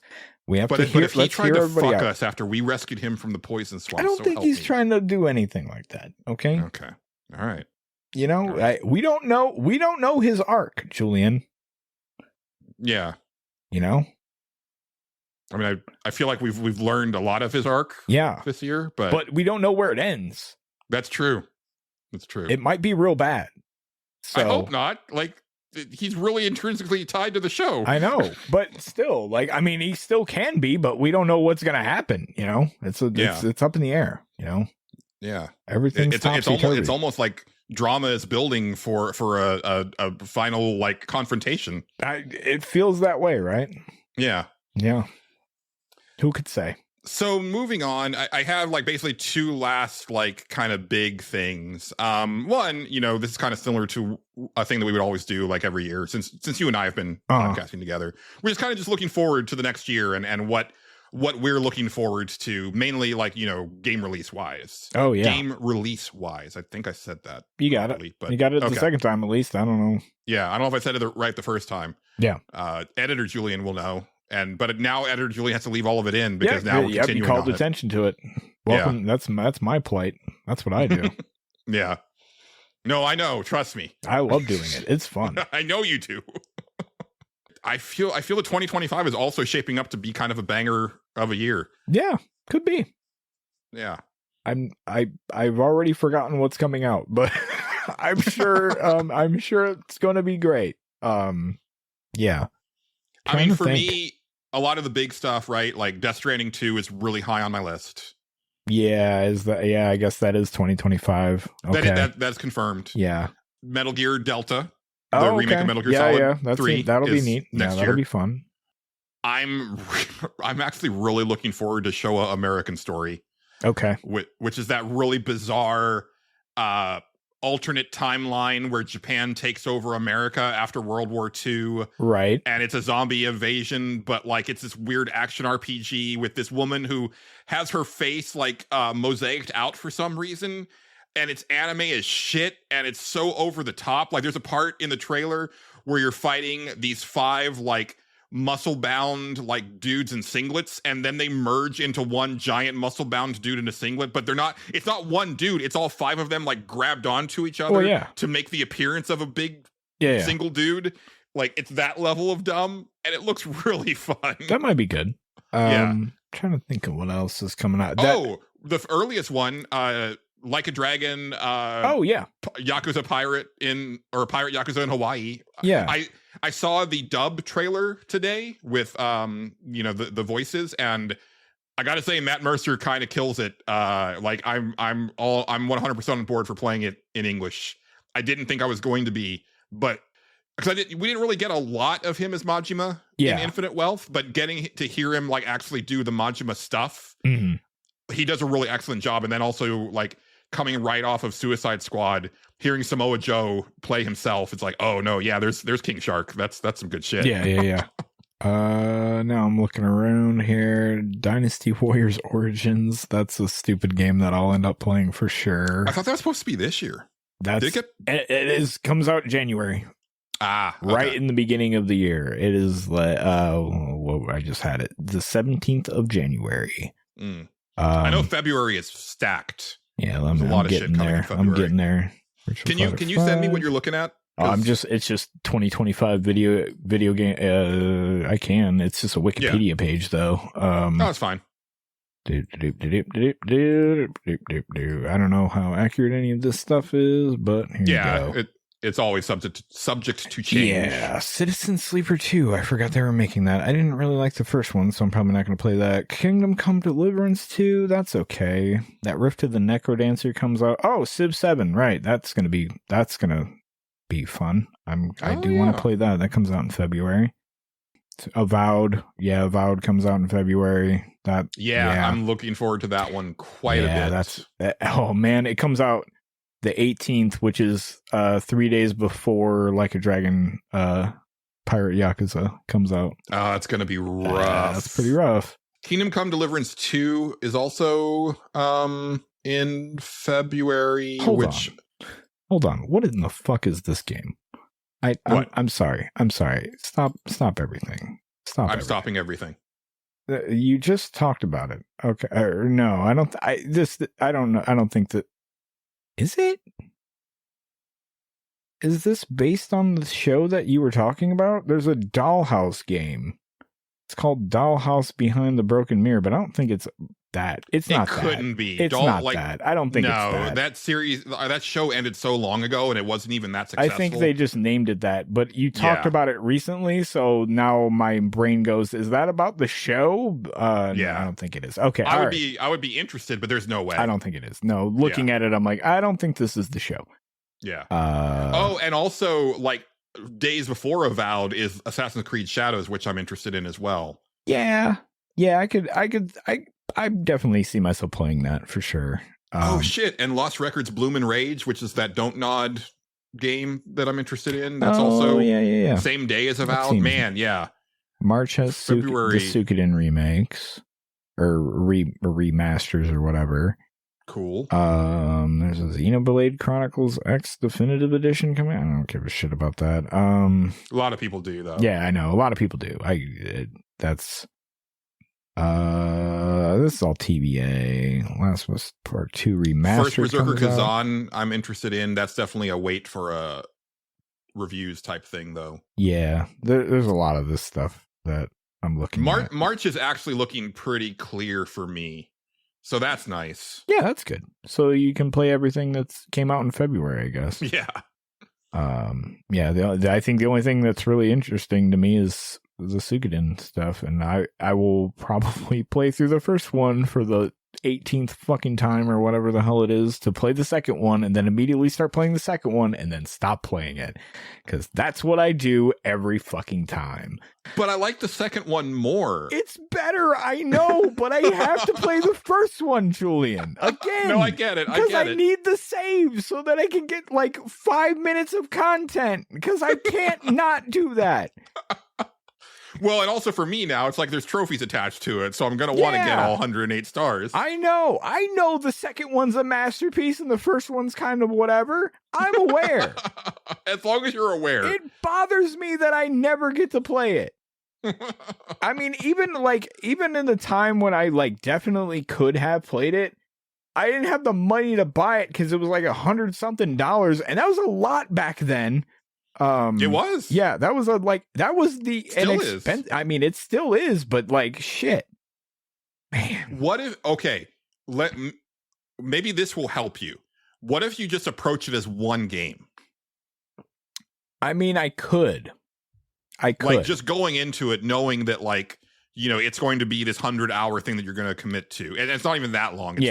I absolutely. Oh, what was the name of? I know it has a really dumb name. That one game that we seen at like E3 time or whatever. The Expedition, was it Expedition 33 or whatever the fuck? Yes, that. Thank you. That is one of my most anticipated games for sure. Yeah, it doesn't say when it's coming out, but I'm sure it's on. Well, it's supposed to be next year. It says, we'll probably see Q2. So okay, sometime in fiscal quarter 2. It will come out, maybe. Hopefully, we'll see. Yeah. Death Stranding 2. So I've seen more like articles about that game. It's sounding better and better, and apparently, like they're making it on a lower budget than the game looks. Like it looks phenomenal, but like apparently they're scoping it in a way to kind of keep it at a certain, you know, threshold. That's what people should start doing. Maybe they definitely should. Doom: The Dark Ages comes out this year, apparently, or 2025. I'm curious about that. Yeah. Oh, yeah. Okay. Because once we get into like past April, there's not a lot of stuff scheduled. Now it's just like a big list now of it's games. just kind of like a big thing of like, okay, these will come out at some point. Elden Ring, Night Rain is supposed to maybe come out this year. This is all speculative, and I do too, actually. Yeah. I'm wondering. I couldn't tell if they're supposed to be using the same map or not. I don't think so. I think they made a new map for it. That's kind of what I'm thinking. And you can play it single player too, which is a thing. So yes, I'm still not sure how I feel about that game. Corpse Party 2. I'm excited for that. I'm interested in Crimson Desert. Man. Oh yeah. Of course. Okay. Throw everything in the trash. They're remaking Fear Effect apparently, or not remaking it, but they're re-releasing it at some point. And really? That's what it says. I have not heard that. I haven't either.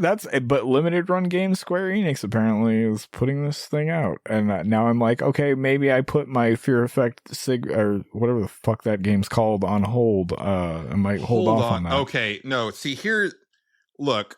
There's certain things that we don't need to revisit for nostalgia.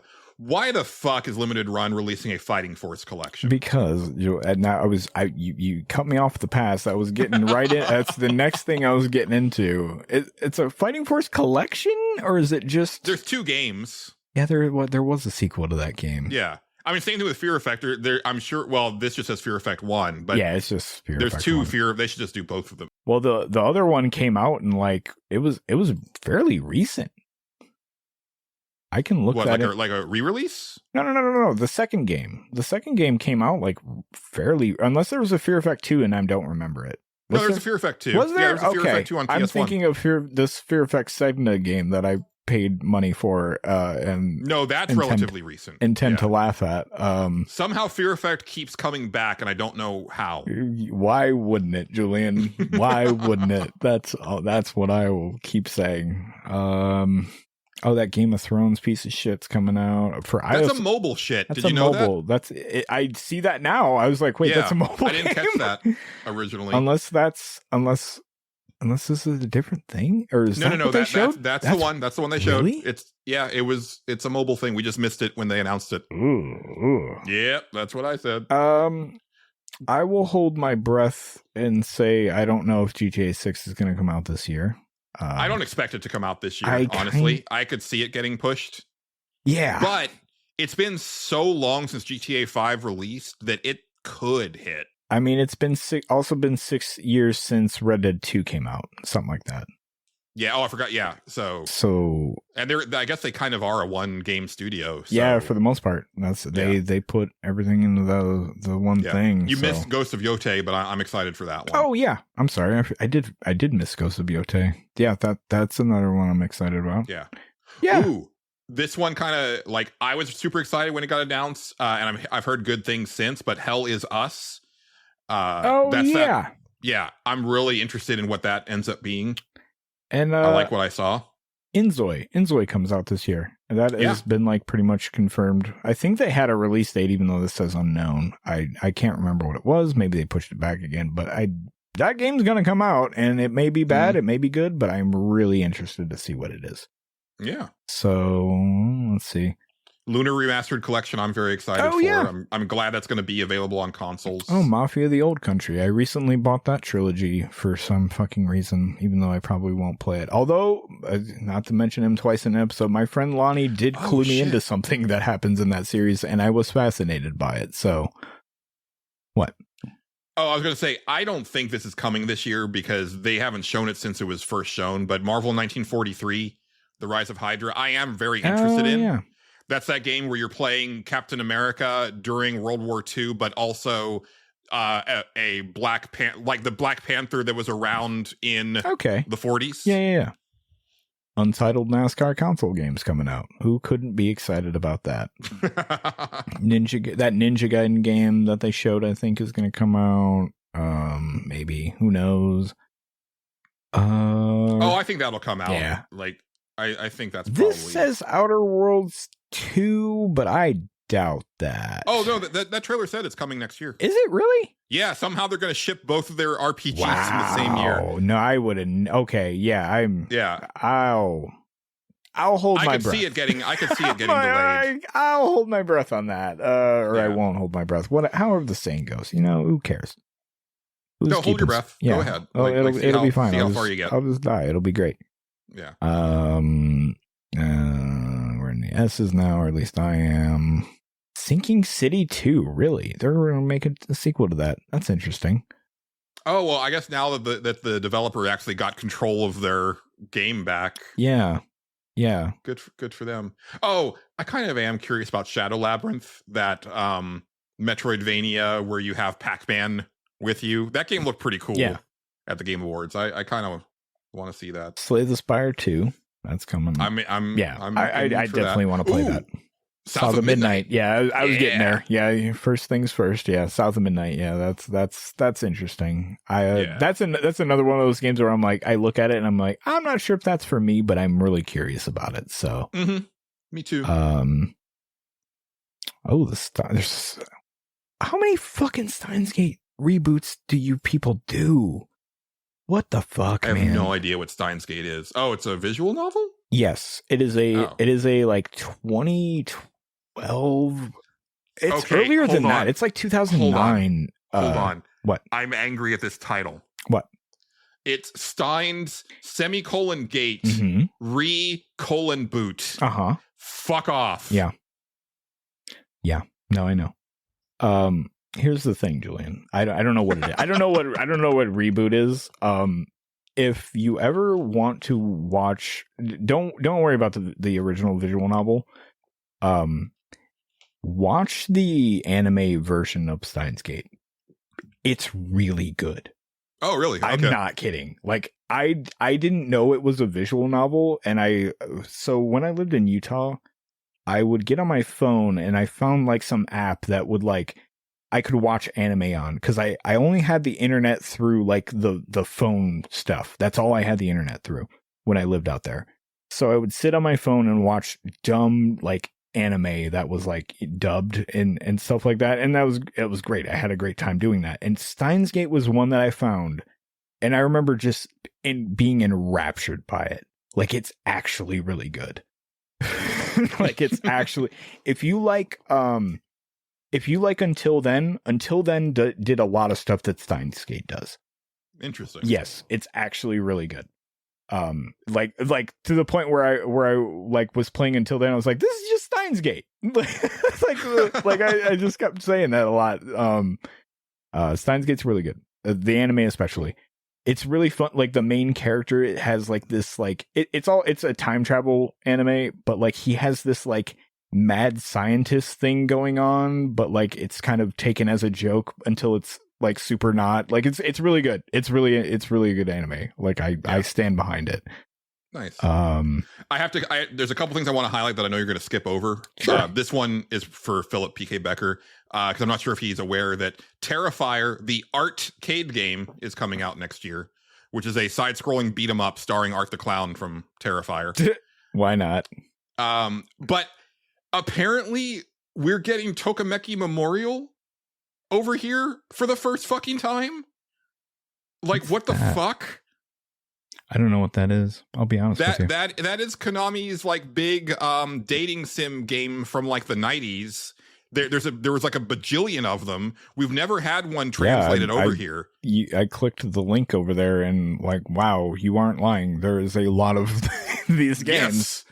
Yeah, I think this should be on your radar if this is actually coming out. Why not? I'm down. Let's fucking go. I watched most of Tim Rogers' review of it, and that series goes places you would not believe. I'm down. That sounds... Yeah. Tomba 2? Is that a remake? Did they make a Tomba 2? I don't remember now. There was a collection, I thought there was.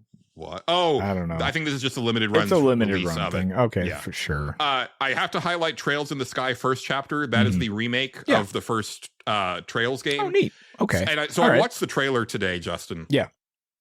And I want this game to do better sales-wise than Final Fantasy VII Rebirth, just to teach Square a lesson. Because what Trails in the Sky first chapter is a faithful remake of a beloved game in full 3D, but done in an art style that you can tell is in line with the other games that they make, meaning it's scoped appropriately, it's budgeted appropriately. And very interestingly, Justin, there is a full action combat mode.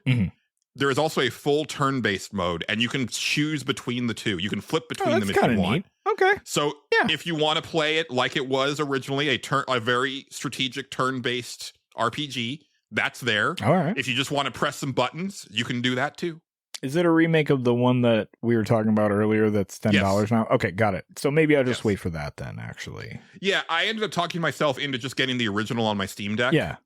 Because this probably means they're going to remake the second and third games now that they're doing that, I might actually take an interest in this series. If that's the route they're going. That's kind of that. I'm down. Yeah, that seems neat. And I'm hoping that, like, because this series very much feels like the RPG equivalent of Like a Dragon, where it was like Yakuza 0 was that game that kind of like hit outside of its normal bubble, right? And then every game since then seems to be doing better because it's getting a larger audience with each game. Right. The Trails games seem the same way to me, where every time a new game comes out, like, more people latch on. Yeah, I can see it. It's getting more and more buzz around it. Yeah, it could be.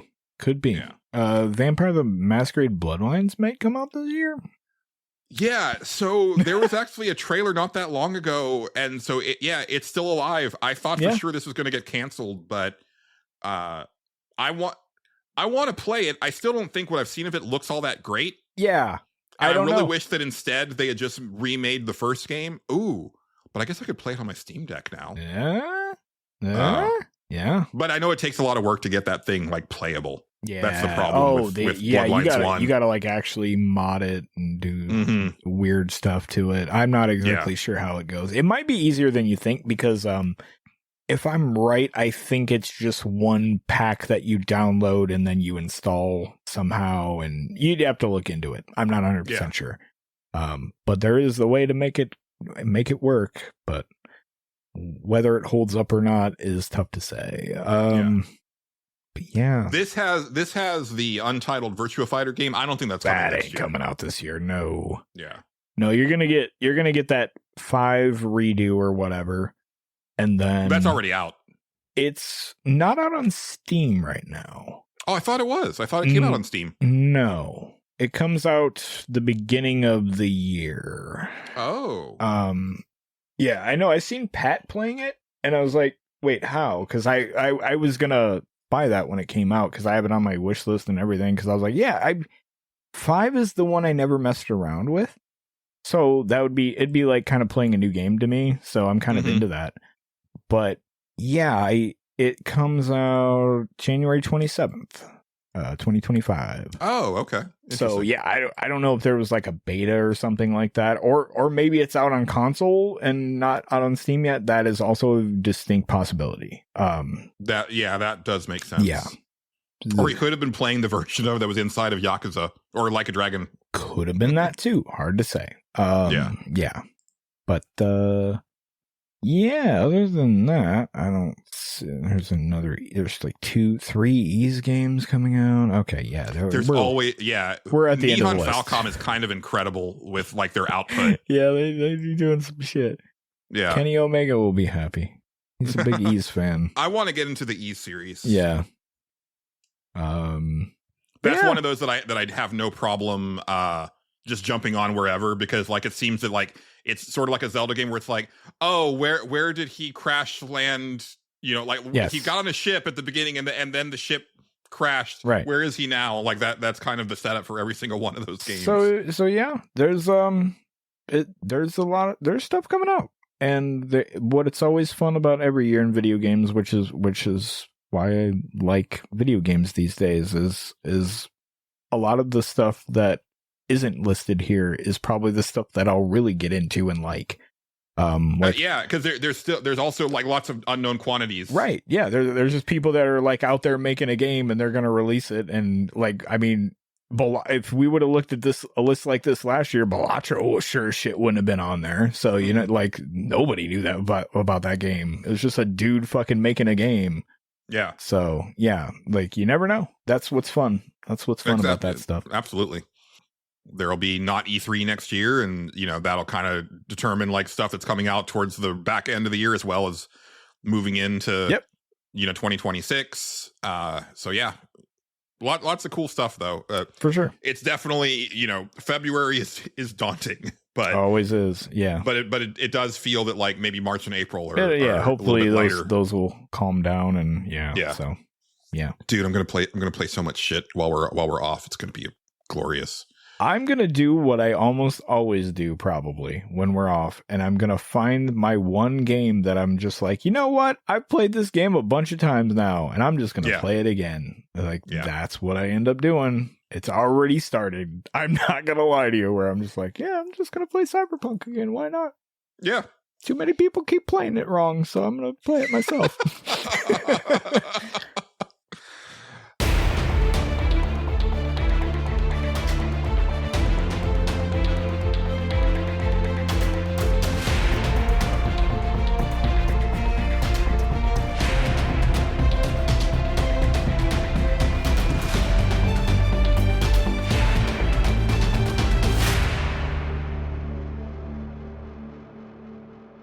So that's the year in review for video games, but I also want to do a year in review for the Stage Select, because this was our first year as this new fangled show. And I have to say, it has been a very cool year. It's been very exciting. I love doing this show with you, Justin. I don't know that I ever said to you like, oh man, I love this about Nerds Without Pants, because I think like by the time you came on, and especially because you came on like right before the pandemic, so there was also that like going through like the pandemic like despair and stuff like that. Like I was definitely like worn down on NWP, and Yeah. I was still enjoying doing it, but definitely like a lot of the light had left from it. Where this, you know, it's like we're constantly coming up with so many stupid things, and like it really tickles me, and It's nice to have a place for all that dumb shit sometimes, man. That's for sure. That's what I like about it. Yeah. And I really like that, you know, your idea was like, let's just make a show where we can do whatever we want, whenever we want. Yeah. And not have to worry about this or that. And it's also been nice for our guests where it's like, they don't have to do fucking homework, Yeah. you know, before they It's come really on. nice. Yeah. Yeah. That's you can actually, have people on instead of being like, listen, before you come on, you need to know, you need to do this. We need to know this about what you think about whatever. Yeah. You need to have this list prepared for this stuff and ready to go and wanting to talk about it. Yeah. You know, now it's no pressure. Like, just bring yourself. Yeah. Like, we'll have, depending on who you are, like we'll have some dumb shenanigans planned for you. Yeah. You know, or we'll just talk about video games. It'll be fun. Or Who that. cares? You never know. That's always been the tagline for the show, is that you never know what you're going to get every week. And I've been trying to be consistent with that part of it. Like where, there were no bits this week. Well, yeah, don't expect them every week. Yeah. But, you know, but then there might be this weird thing. There's times where I get where I'm just like, I got nothing, and I'm not gonna force myself to do it, because then it shows when it's just like, no, I have to do this thing, because then it's not funny. For sure. Yeah. One big thing that's different for the Stage Select as opposed to Nerds Without Pants is that this is our show. And we started it from the ground up. And so that means that we have the keys to the podcast. We did not have the keys to Nerds Without Pants. And as such, I had no idea like what that show did. Right. Now I have access to numbers. And I find it very frustrating. Like podcasts seem to be like very like cagey about stuff. They never want to talk about numbers. Yeah. Especially like you'll like, so I'm listening to like Letterkenny show right now where it started off like, I think it was very much a pandemic show. They started it during the pandemic. Okay. And it was like a Letterkenny watch along show. Sure. And you know, they kind of talk about like, oh yeah, we're doing these numbers or whatever, but they never say the numbers. And I'm like, just like, I'm very curious. I want to know. Cause like, you know, and I think also as a listener, I'm interested in it, but also like as a podcaster, I'm interested in it. And I always think of like also people who are interested in making a podcast, but they have if you're listening to a lot of podcasts, you're not really getting like a lot of idea of like how the shows do or anything like that. I don't mind being transparent about that. On our Patreon page, like you can actually go into the about thing and see exactly how many people are patrons and how much we're making every month, right? A lot of people hide that shit. I'm like, no, I kind of want you to know. Yeah. And I feel that like, you know, maybe it adds to like the parasocial nature of it where it's like, no, you're in this with us, right? Like, you know, I kind of want people to like hopefully see us grow. That has not been the case so far. Like we have not grown. We have shrunk actually since the show started. That's fair. Yeah, and I don't know how this goes, right? Like I kind of expected, like I definitely expected a drop off from the first couple episodes because like I really pushed, you know, I cashed in like every favor that I had with people that are friends of ours, you know, that have any type of reach. I was like, no, please let people know that we have a new show, you know, because like I want people to be able to find us. So like our first episode is by far like our most downloaded one because I cashed in all those favors. Yeah. So I expected a drop off from there. I did not expect a steady drop off like, you know, month to month. And so because my original goal was like, I want to have 100 regular, like 100 consistent downloads every week. Right. And also to be clear, the numbers that I have access to are still pretty sketchy. Just because like Apple controls so much and there's like a lot of weird stuff with podcast numbers. Yeah. I don't know where you get your numbers from exactly. So my main numbers I'm getting from our host, which is Captivate. Captivate FM. Okay, all right. That's probably a decent source to where that comes from. Then, yeah, I would guess. I don't know. Who knows? And this also does not factor into like people that are listening on Spotify or YouTube. Oh. And I will say, but here's the weird thing. So like Spotify we tend to get around like 10 or so people every week. Yeah. But I got our Wrapped, and like we were like the number one podcast for 7 people, and I'm like, who are you? Yeah. Like I don't know who you are. But then YouTube is almost completely dried up. Like the episodes are not doing anything anymore. Like we might be lucky if we get like one person, YouTube, and that's usually me. Yeah, YouTube podcasts is a weird thing. Yeah. It's a new thing, and also like because Google Podcasts I was closed just gonna this year. say, yeah, Google Podcasts is like one of those things that like when I was doing This Is Video Games or whatever, I remember putting it on there and being like, I got like 2 people on here. Yeah. Like, great, cool. I don't know. Like, I guess I put it on there and they can listen. So like it being an extension of that or basically what that became. I'm kind of not surprised by that. Like, that's kind of always how that place has been. So, yeah. And before I get into like our actual numbers, I wanted to give some context because I didn't really have an idea of what Nerds Without Pants was doing. The only numbers that I had was the hits to the individual show posts, like on the website, because since I had access to that back end, I could see those numbers. And then our subscriber numbers on Podcast Addict. Or our followers, rather. Yes. And I can confirm that the followers that you have on Podcast Addict are separate from other places. Yes, they are. And I know this because we have like 2 people on Podcast Addict for the Stage Select, but obviously we've got far more than 2 people listening to the show. Right. So Nerds Without Pants had 150 something followers on Podcast Addict, which is, if we're extrapolating like percentage wise, right? So like if only 2 people are listening to the Stage Select, and that's a very small percentage of overall listeners. Right. That kind of implies that like we might have had like over 1,000 people listening to Nerds Without Pants at some point. Possible. Hard or to at least say. following it. Yeah. And I do know that like there were certain episodes of the show that had like 3,000 and 4,000 hits. Oh, I believe it. To the site.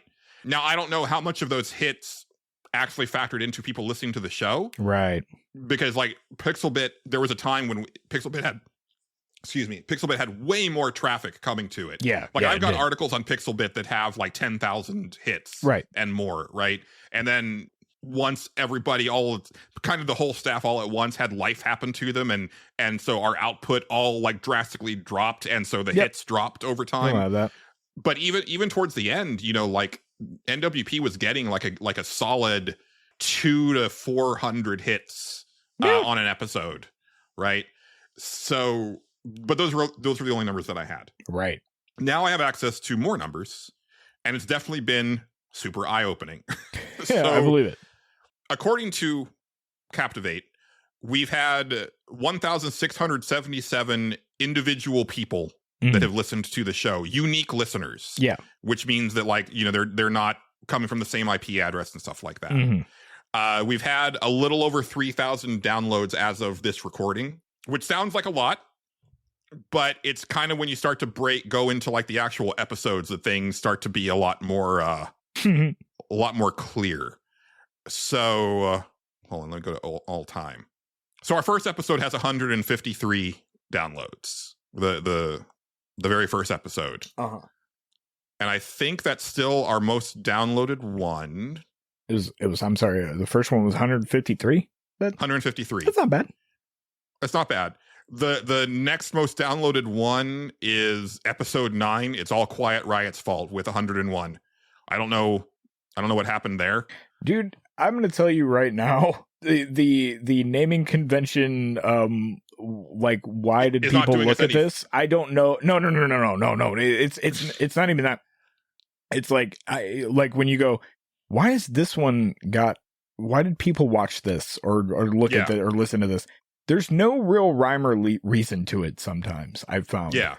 Like okay, so I did that dumb stream of fucking Fields of Mystria. For some reason, that thing like actually got a decent amount of people to watch it. Maybe they didn't watch it very long, but I was just like, why that one sucked? Like, Yeah. like in the back of my head, I'm like, that stream wasn't very good. Like, I just kind of did I noticed it. that your Beyblade one did really well, but I think that was probably the game itself. Like, there's not a lot of people. Listen, Julian, covering the Beyblades, Beyblade game. you fucking doubt them, okay? You're over here shit talking tops and shit, but listen, motherfuckers out there playing with some Beyblades, all right? Yeah, I'm sorry. We're out here letting it rip, all right? Yeah.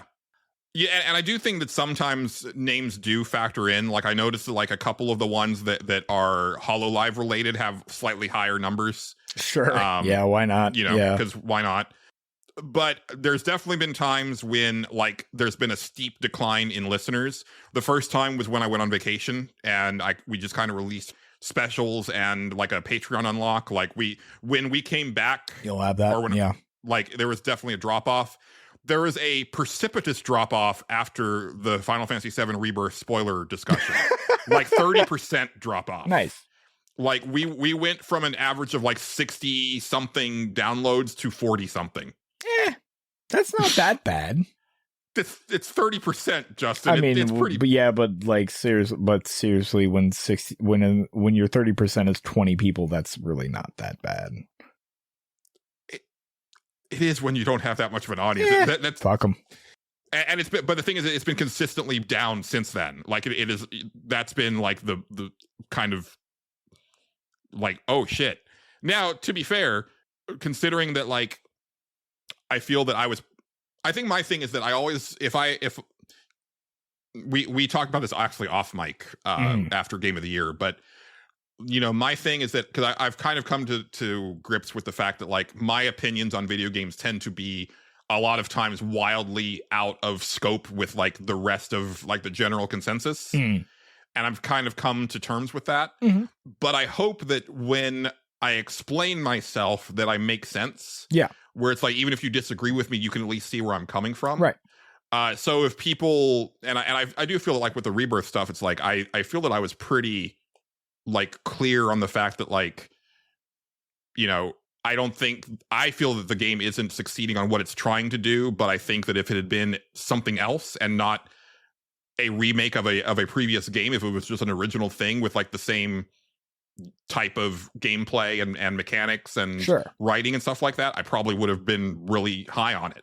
It's just, that's not what it is, right? I mean, I didn't even, you made it further than I did. I fell off a lot. I just got bored playing it. So like, and if you loved it, like, cool. Like, I'm not shaming. I'm not, like, trying to talk any smack against people. Things. It's fine. Yeah. No, I know, but I'm saying that, like, you know, if people dropped off after that, then they're probably not the people that need to be listening to this show. And I do feel that, like, especially with this show, with our particular brand of shtick and shenanigans, I'm hoping that it just kind of finds its people. Yeah. Over time. Well, what you got to do, Julian, what you got to do is you put your fist down on the table when you make an opinion like that, and you say, "Come fight me on Discord, motherfuckers," and then they'll come fight you on Discord. It'll be fun. Yeah, you get to argue with people. I was planning on buying a Bugatti and then you can do that talking too. About cryptocurrency. Oh yeah, that's good. That's good. How betas need to, like, not, you know, they shouldn't exist. You could do that. Yeah, that's also a thing. Like, that seems to be, like, the path to success. Yeah. So I thought we would pivot towards that. Okay, well, that's fair. Yeah. We'll both have cigars when we're I know when we're recording. Well, I wouldn't mind that. That would be okay. Yeah. You might have a problem with that. I'm just gonna hold it.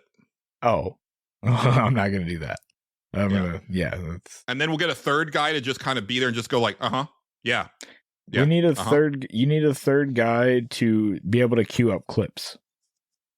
Oh yeah. Yeah. Okay. That's like all the buttons that I do. Like, we need a third guy to have even more buttons, and we need to yell at them to look stuff up for us all the time. Yeah. I thought we could also hire some really pretty ladies to come on and make it look like we've got, like, play with the ladies, but the audience won't know that we were paid to be there. Like, they'll just think that the ladies were there because they wanted to be on the show. Yeah. I mean, it worked for somebody, I'm sure. Yeah, it works for a lot of people. Yeah, actually. Probably. Yeah, probably. I'll talk about doing ayahuasca and. Yeah, that's a good idea. That's a good idea. So no, we've definitely got plans for the future to really grow. Are we gonna do ayahuasca and do the show? Because I'm in. That'd be fun. Like, you joke, I'm down. Let's fucking go. The show is not growing. It's definitely shrinking, and that's fine. Like, we do this for us. We do this for the love of it. If the only people who are listening are like the 5 or 6 people who are like regularly engaged, like, that's fine. And one thing that I do have to say, like, I know I'm being kind of negative sounding here. I really I'm just showing the numbers, right? But I have to say that, like, of our small audience, a very large portion of that audience is locked the fuck in. Yeah. Right. So we've got like 30 people in the Discord. So that's like half of what more than half of what the current like weekly audience is, according to, you know, these numbers. We've got 20 people on Patreon. So that's a really high percentage of people that are listening to the show who are paying us for the show. So, like, that's pretty awesome. Yeah. Right. Like, and I think I've been feeling this on Blue Sky, because a lot of people on Blue Sky are paying a lot of, you know, it's a lot of like, oh, I've got this many followers now, blah blah blah, and it's like, yeah, but how many of those followers are actually engaging with you? Yeah, how many of them actually give a shit? Yeah, that's the whole thing. Because like, I've got over 500 followers now. Like, I'm about to surpass my number of followers that I had on Twitter. That's exciting. On Blue Sky. Yeah. That is exciting. But at the same time, I have far fewer like interactions with any of my posts on Blue Sky than I do on Twitter. It's just I'm on Blue Sky more because it's a more chill place to be. It's a much nice, yeah. Yeah. It seems that way. You know, so as far as that goes, it's like, yeah, like, our listeners are very engaged with the show, and that's awesome. Like I really love that. Yeah. And I want to continue with that. Do I want the show to grow? Absolutely. I don't want it to go like I've never wanted the show to be like super crazy numbers or anything like that. I would be like intimidated with that. Like, if this show all of a sudden blew up and we were having like 4,000, 5,000, 8,000 people downloading the show every week, like that's like way too much pressure. Yeah, it'd be a lot. Yeah, I would feel a little uncomfortable with that. Yeah. But there is a part of me that would like the show to reach like hundreds of people. Right. I would love it if like the Patreon grew to be a thing where it's like an actual like bonus income for both of us every month, and not just like covering hosting costs and then, you know, pocket change or whatever. Like, I would like to be able to put together like an actual, and when you mentioned that you can do like a payment plan thing, that's got me thinking, because I upgraded the RAM on my podcast laptop this week. Yeah. Because I was having trouble with like processing shows, and that didn't actually fix the issue. But at the same time, this laptop is getting up in years, and it's not really a thing that I can like upgrade all that much. Like, laptops are a little tough on that. Yeah. On that account. Like, I can throw an SSD in there, which I might do. Right. But that's about all I can do on that's this about one. all, yeah. You can't do very much. Yeah, I would like to eventually put together not a gaming rig, but something that's powerful enough to handle video and edit and podcast editing, and also be scalable that I can, you know, add to over time. But that costs money, and that, you know, it'd be nice if like Patreon money could work towards that and other things, right? You know, will we ever get there? Probably not, but it's something to shoot for. Again, it's been very interesting. Oh yeah, there was the other thing I wanted to look at. Hold on. So summary. Our biggest month was October. We had 394 downloads, and I can tell you 100% that's because of Addy, XD, and 60, because they discovered the podcast that month and they both like downloaded every episode. Okay, yeah. So that added quite a bit to the normal numbers. I remember that happening a lot on Clickbait way back in the day, where I would clearly get like one new guy, and they would download all the backlog and catch up to it, and like you could tell, because it'd be like all of a sudden everything would have, like, mine would tell me individual episode downloads. Yeah, mine does. This does too. Yeah. I'd be like, okay, somebody just went through the backlog right now. I get it. Yeah. That's cool. So yeah, that makes sense. Yeah, our lowest month is September. That's when I was on vacation. That was like 229 downloads, but it's been oddly like up and down. First month, you know, debut month was 346, and then it dropped down to 273 the next month, and then it went up to 371 the month after that. I don't know why. That was because that wasn't even like not E3 time, so I don't know what was going on in May, but we did really well that year, and then it dropped way off, and then kind of stayed consistent until October. Yeah, it's hard to say. It's always hard to say with that stuff. And it never, one stat it doesn't show you a lot is like, especially with Spotify. I don't know if you get the Spotify number or not. Yes, I do. Okay. Spotify numbers are weird, dude. They're hard to weird, figure out. because they'll spike and shit. And it'll be a lot of the time, it'll be like you put something in the title and now it shows up when somebody's searching some shit. Mm-hmm. And then it'll accidentally get played because of for whatever reason. And then somebody will go, oh, wait, no, I don't want this on. And they'll change it. But it never shows you like you have to go on like things like Spotify itself to find the actual, like, how many people actually sat and listened to this? And usually it's like not a whole lot. it's kind of like, podcast numbers are weird. It's really weird because like, so I'm looking at our Spotify stuff right now. And so in the last 30 days, we've had 11 listeners, right? But 125 streams. And streams are mentioned by like that they've played it for at least 60 seconds in the last 30 days. So does that mean that 11 people kind of played it in fits and spurts 125 times? I mean, that's possible. Like maybe like each of those people like will listen to an episode in like 10 times, like in 10-minute chunks sessions or something. Yeah.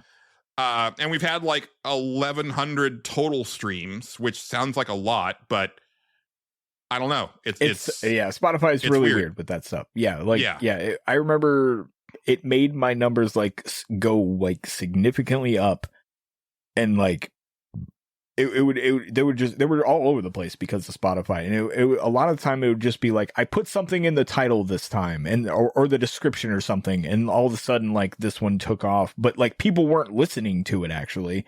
They were just like, it was just coming on. And it's weird. But yeah, that's podcast. Sorry, this is saying that I have a comment, but I don't pretty see much a it. comment. Podcast numbers are weird. They're super weird. It's a lot of reading in between the lines a lot of the time. And figuring out kind of like what is consistent about the data that you're getting. Like the other big thing that happened this year is that Chartable is closing. Oh yeah. And Chartable was like a really good resource for stuff, and now it's gone. Yeah. And the next best thing is a place called Rephonic, but you have to pay for a lot of stuff to see stuff. But Rephonic says that we have about 70 listeners like every month. And it's like, who can that's say way what's off right, of what right? It's so hard. It's so weekly, right. Yeah. Who can monthly say? listeners is like about 300, which that's closer to what I don't know. It's bizarre. It's weird. Podcast numbers are weird. That's the conclusion I can tell you right now. I know. But hopefully that's interesting for people. I find it interesting, and I would love to hear like more shows actually like get into the nitty gritty. And this is kind of the only time of the year that we're ever going to go really deep into it. Yeah, I don't think this is for most people. You and I can Probably get into not. it, but like I don't think Well, and this is the time for it, right? So we'll see. Sure. Like if people are like, "Oh no, I really don't care about that stuff," Yeah, then we won't do it next year. It's tough to say. Yeah. Now, as far as goals, like I said, I'm still shooting for that 100 a week There you number. go. Like I can agree with that. I feel it's a pretty low, goal to have, but we'll see. Like I will say that like Bill, a gamer looks at 40. He published like one of his stats, and it was like 10,000 downloads for the year. So that's quite a bit higher than what we did. But he's been around for longer, and also his show has a much broader appeal than ours. So I would expect it to be better or higher. I don't know that we'll ever get to those numbers in a year, but it's tough. It'd be awesome if we ever do. But that's where we're at here. I'd like to see what we get to this time next year. Right. What should y'all expect after this episode comes out? Because this is our last episode of the season. We are taking a break. We're going to be gone for 6 weeks as far as recording. That does not mean the show is going to be gone for 6 weeks. Yeah. After this episode comes out, you are going to have 3 weeks of Game of the Year episodes with special guests and all sorts of categories, both serious and very, very dumb. They're pretty good. We had fun. We had a lot of fun. Yeah. I'm excited for those to come out. It's going to be fun to like see the Discord pop off with stuff that we recorded literal months ago. Yeah, it'll be great. It'll like, be great. It's going to be like, wait, oh right, yeah, I think I do remember something like that. Yeah. And I think a lot of listeners are going to enjoy the fact that the first episode goes off the rails immediately, like immediately, and doesn't really get on the rails all that well after that. No, it doesn't. Yeah. But you know, that's what happens when you have guests on. Yeah, it's fine. And then I do have a special episode that's going to air the week after our final Game of the Year episode that I've already put together. That's in the can. And then we'll probably be off for 2 weeks as far as like nothing coming out in the free feed. Patrons are going to have more stuff coming out during that time, especially executive producers. We're going to have, obviously, Suffer Select will come out in January. Oh yeah.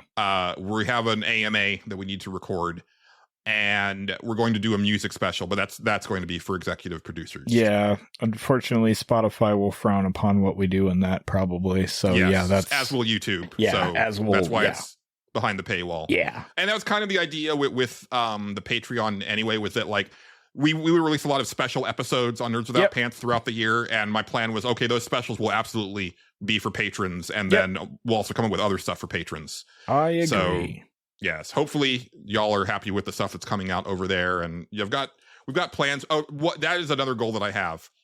Xrian had written in with a question about would we ever do like some sort of like movie or TV viewing show, and I would like to do that. My goal is that if we're currently at about $70 on our Patreon monthly. If we can get to 100, and we only have to break that threshold once. Okay. But if we can get to 100, then we will do a new show, a new monthly show like that will be a viewing thing. So make your friends pay money. Yes. And I think what I want it to be, Justin, is sort of like similar to what Versus Wolves is, where it'll just be like we share something with the other person. So it's like, this month I want you to watch, I want us to watch this thing that you've never seen. Okay. And then the next month we watch something, you share something with me. Oh God, and we both watch might it. get real tough for me, but we'll figure it out. But it doesn't have to be a movie either, right? Okay. It can be an anime or what have you. And then we'll discuss. Okay, sure. And the reason for that threshold is that I know I'm going to go extra on it. I know I'm going to end up putting clips from the thing in the show, right? It's going to be more work. It's going to be more editing. You know, it's also the time invested in watching the thing, especially if we're watching a show where it's like we're watching multiple episodes of something for a month and not just like a 2-hour movie. Oh man, right? I get to make somebody watch fucking Burt Reynolds' Heat. Oh, I can't wait. Oh, Exactly. I just thought of that. That's great. Oh man. You're choosing violence right away. Oh, but see, I was going to share I stuff won't that I'm do it right away. No, you gotta save that. No, you gotta save that. Yeah. All that to be said, you know, I'm really enjoying doing this show. I am very tired. Yeah. No, I'm ready for a break, honestly. Yeah. The show is a lot of work. The episodes have been longer every week than I expected them to be. I thought with us going to a weekly format, we would run out of shit to say. Sometimes we proven do. to be the case. Sometimes. Yeah. But even the episodes where it's like we don't have a lot, we're still clearing like 2.5 hours. Yeah, easy. no, it's kind of impressive. It is. Yeah. Like I don't know that we have an episode that's under 2 hours long. We might. I think we. I don't know if we do either, and we might. I keep thinking we do. Yeah, I mean, back in the day, like that, you know, definitely before you came on, there would be episodes of Nerds Without Pants that would be like an hour and a half long, right? Like relatively regularly. Then you came on, and then it just ballooned because like once you and I started going, we could just go. Yeah, that's pretty much it. Yeah, and not a bad thing. I love talking to you, and it same. I think it shows. So we love doing this dumb old thing. You know, we will have more stuff next year. We'll have more characters returning, more dumb bits, recurring bits. You know, we'll see. I would like to do more sketches like we did with the Angry Bard thing. That was like one of my favorite things we did this year. We just need to figure that out. Sure. We do have another thing planned. It was going to be planned for this year, but I just ran out of time. But it's a really dumb idea. It's very ambitious. I kind of had a similar thing with something that I wanted to do, and then I kind of was like, no, I should just save that. I should just save it for next year. We can't blow our entire load in the first season. Yeah, gotta keep you wanting more. And hopefully you do want more. Yep. Yeah. Justin, I think before we go, Uh-huh. I think we need to go to the bathroom. I think we need to figure out what's going on. I'm not going in back there. I'm not. No, going you need in to come with me. No. You need to confront this with me. No, why? Because, why do I have to deal with this shit by myself? Because I don't believe in ghosts, Julian. I'm pretty sure it's fine. Yeah, but there's definitely something going on back there. I tell you what. I'll get Morgan out of there, and I'll take him somewhere else. It's in case he's the catalyst to all this. I don't know. Okay. All right. Okay, Morgan. Yes, Mr. Ham. Hey, what are you doing right now, man? Oh, I was just completing the ritual. Oh, that sounds promising. Hey, you hungry? By chance, you want to go? We got some ham in the fridge. We can eat some ham. I am a bit peckish, but I really need to complete this final rune in order to bring Bing Bing into our world. Oh well, maybe don't do that. Maybe don't do that. Just come over here, and we'll get back to that in a second. I think it'll be okay. Go. Oh, okay. All right. I'm in here. I'm speaking to the presence that is in this bathroom. Who dares disturb me? I do. I'm the host of this show. What are you doing here? Who are you? Julian Titus. I do not care for your tone. I am Bing Bing, god of the loom. Like weaving? The fabric of your creation. It's kind of dope, I'm not gonna lie. Thank you? Hold on. This is a problem. I do not care for what is happening here. I am going to extend a portal into your world and allow you to come here. It's made of fog, so there's that. Just put your arm right through there and you can come on through. It'll be okay. Here it comes. Oh, a fog wall? I mean, I know how this usually goes. Well, you know what? Can we talk if I go through the fog wall? I mean, most people just have like a sword and, like a shield, and, thought we could... We'll just open the door, okay? Just come on through. It'll be alright. Alright, hold on. Let me come through. Okay, yep. That's kind of cold. Ooh, a little tickly, too. Alright. Okay, well, so, alright. No, this music is surprisingly epic. What's going on in here? So you're seriously not gonna fight me? I mean, No, I thought we could just kind of hash this out with words. I had this whole, cool first attack I was gonna do where I jumped into the sky and I crashed down and things explode. It's really cool. You wanna see it? No, I really don't. You I kind of sure? just... It's yeah, really no, cool. I'm sure it is. Bing, Bing. You sure you don't have, a pocket knife or anything like that you wanna fight me with? Nothing? No, I'm really more of a talker. That's kind of what I do. Oh, well, okay, that's cool. Yeah. How are you doing? Good actually, It's, nobody ever asked me how I'm doing. They just summoned me to their realm, and it's a whole thing. Yeah, about that. How did you get summoned to our realm? Are you employing a guy named Morgan right now? Yeah, he's our show director. Well, funny thing, he's been behind your back, kind of completing a ritual to summon me to your world, and I'm inclined to go. What are you gonna do? I'm the god of all creation. Fabric of the being and all that. Sneaky as the dickens. Well, no, let's calm down. He's a good guy at heart, okay? He's just really worried about you guys and, He said something about you were gonna send him back to the poison swamps. No, we'd never. We love Morgan. Oh, well see, I think there's a misunderstanding then. I think what you guys need to do is get together and talk it out. Yeah, Just like that's we're fair. doing. Yeah, I know. I mean, talking is important. I thought that we had a rapport with Morgan where he could come to us with issues, but Right. clearly we need to have a more open door policy with our little buddy. You know, if anything, I've learned something today, and that's that I need to have more of an open door policy too. So, you know, Julian, I'm gonna leave the fog door here, if that's okay. Yeah. No, this was actually pretty nice. Yeah, come on It's down nice in whenever. here, actually. It is. It is. Yeah, and the music's just bumping. It's listen, I'm a god of all creation, man. Yeah. It's pretty good. Yeah, I would love to come back and kind of chew the fat and, maybe get your counsel sometime. Yeah, anytime, you know? It'll be real Cool. nice. I don't have visitors down here.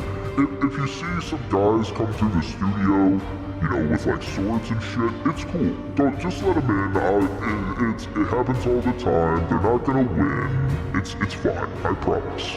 Okay. Yeah. Could I just ask you one favor, though? Sure. Could you maybe not, have the weird, light situation in the bathroom with the Yeah. sulfur and the brimstone and... Listen, sorry about that. Listen, it's a whole thing, okay? When the summoning's happening, you know, my electric bill starts to go a little bit high, and I start, you know, coming in from off the grid a little bit to try to make up for it. It's not exactly on the up and up, but, you know, I do apologize for that. My bad. Okay, no, that's cool. I think as long as we have an understanding, Oh, yeah. it just really freaks out our janitor. It was the summoning. The summoning's over now. I'm summoned. You Okay. know? Yeah. But, you know, we'll just leave the door up. That Abramo kid, he's funny. I tell you He what, is. he's funny. Yeah. Yeah, I like him. Yeah, some people seem to really not like the cut of his jib, but we really love him around here. Yeah. So, yeah. Well, that's good. Well, hey man, I mean, I'll see you later. Okay, yeah. You enjoy your time here. I'll send any guys with swords and shields your way Yeah. for Are you sure you don't want to see this opening attack? I really don't. It'll kill me instantly, and I kind can of tell want you where to continue to stand, live. And it'll be okay. All right. Okay. Yeah. Okay, Sure. cool. Yeah. Let me. All right, hold on. It's a whole build-up thing. All right, okay. Get ready. Okay. I am Bing Bing, God of the Loom, and I will destroy you.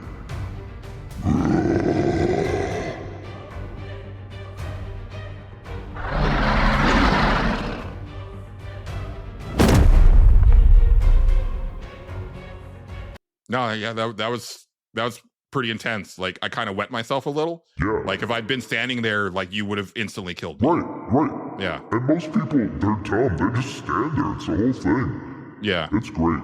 I love wiping people out. It's awesome. You should come by and watch me wipe people out. Yeah.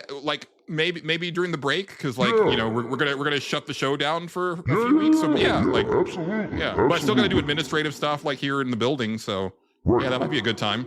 Okay, cool. Cool. It sounds All like right. a date then.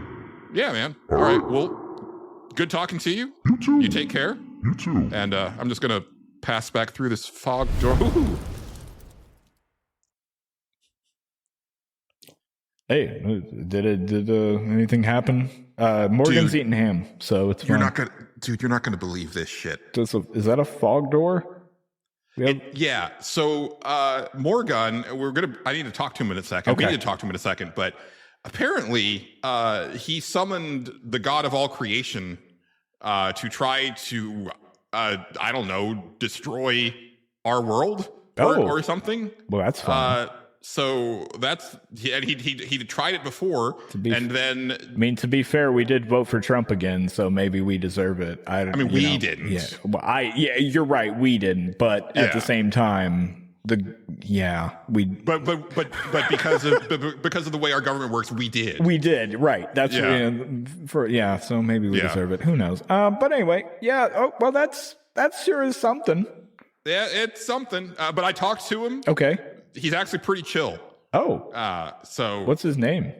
Bing Bing, God of the Loom. That's intimidating. That is.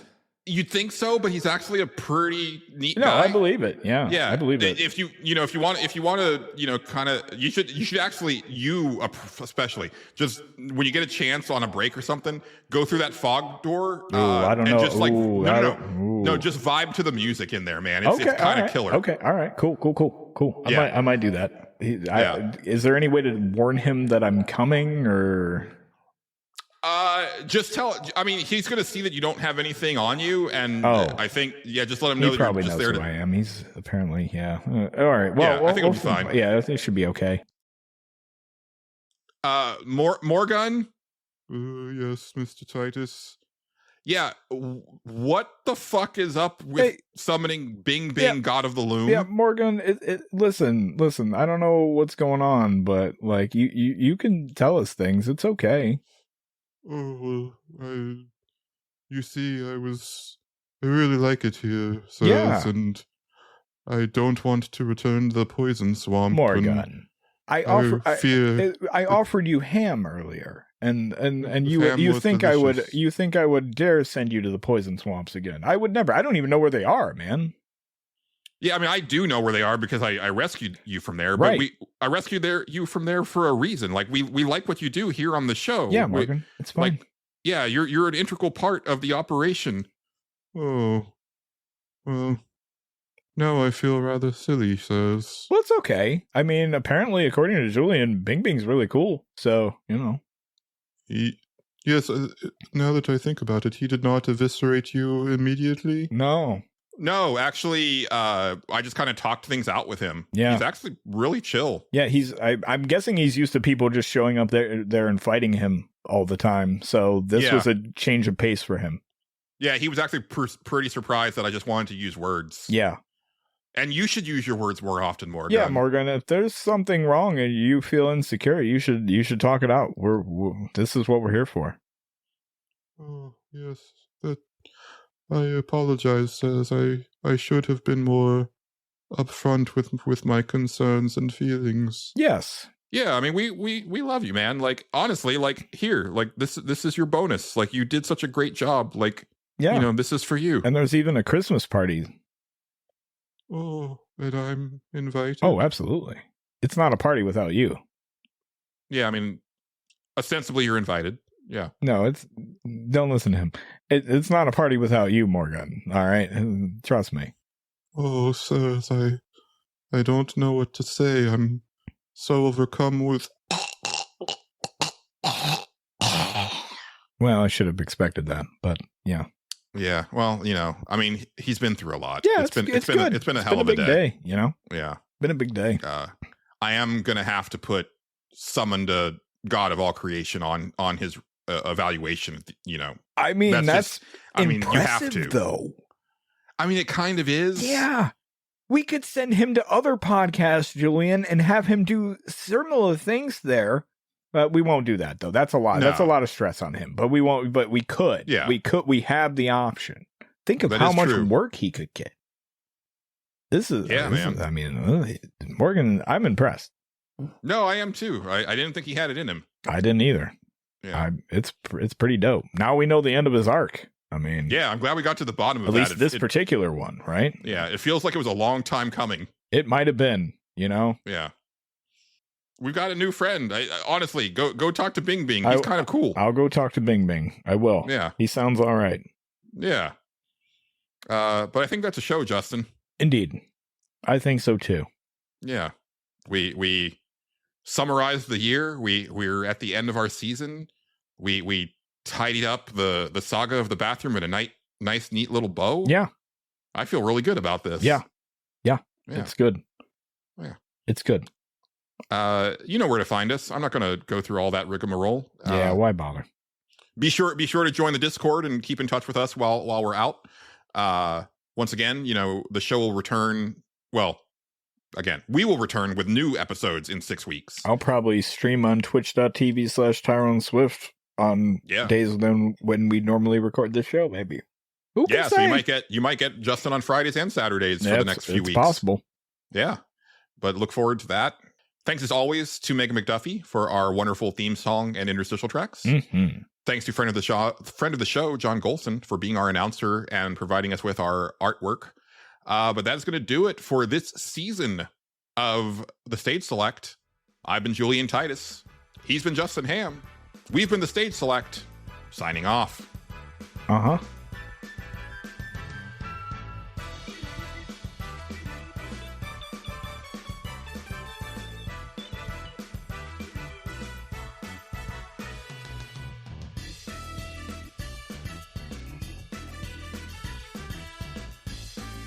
The Stage Select is copyrighted and owned by Space Monkey Mafia Productions, specializing in independent podcasting. Please consider sharing the show with your friends and support us by joining our Patreon or donating to our coffee.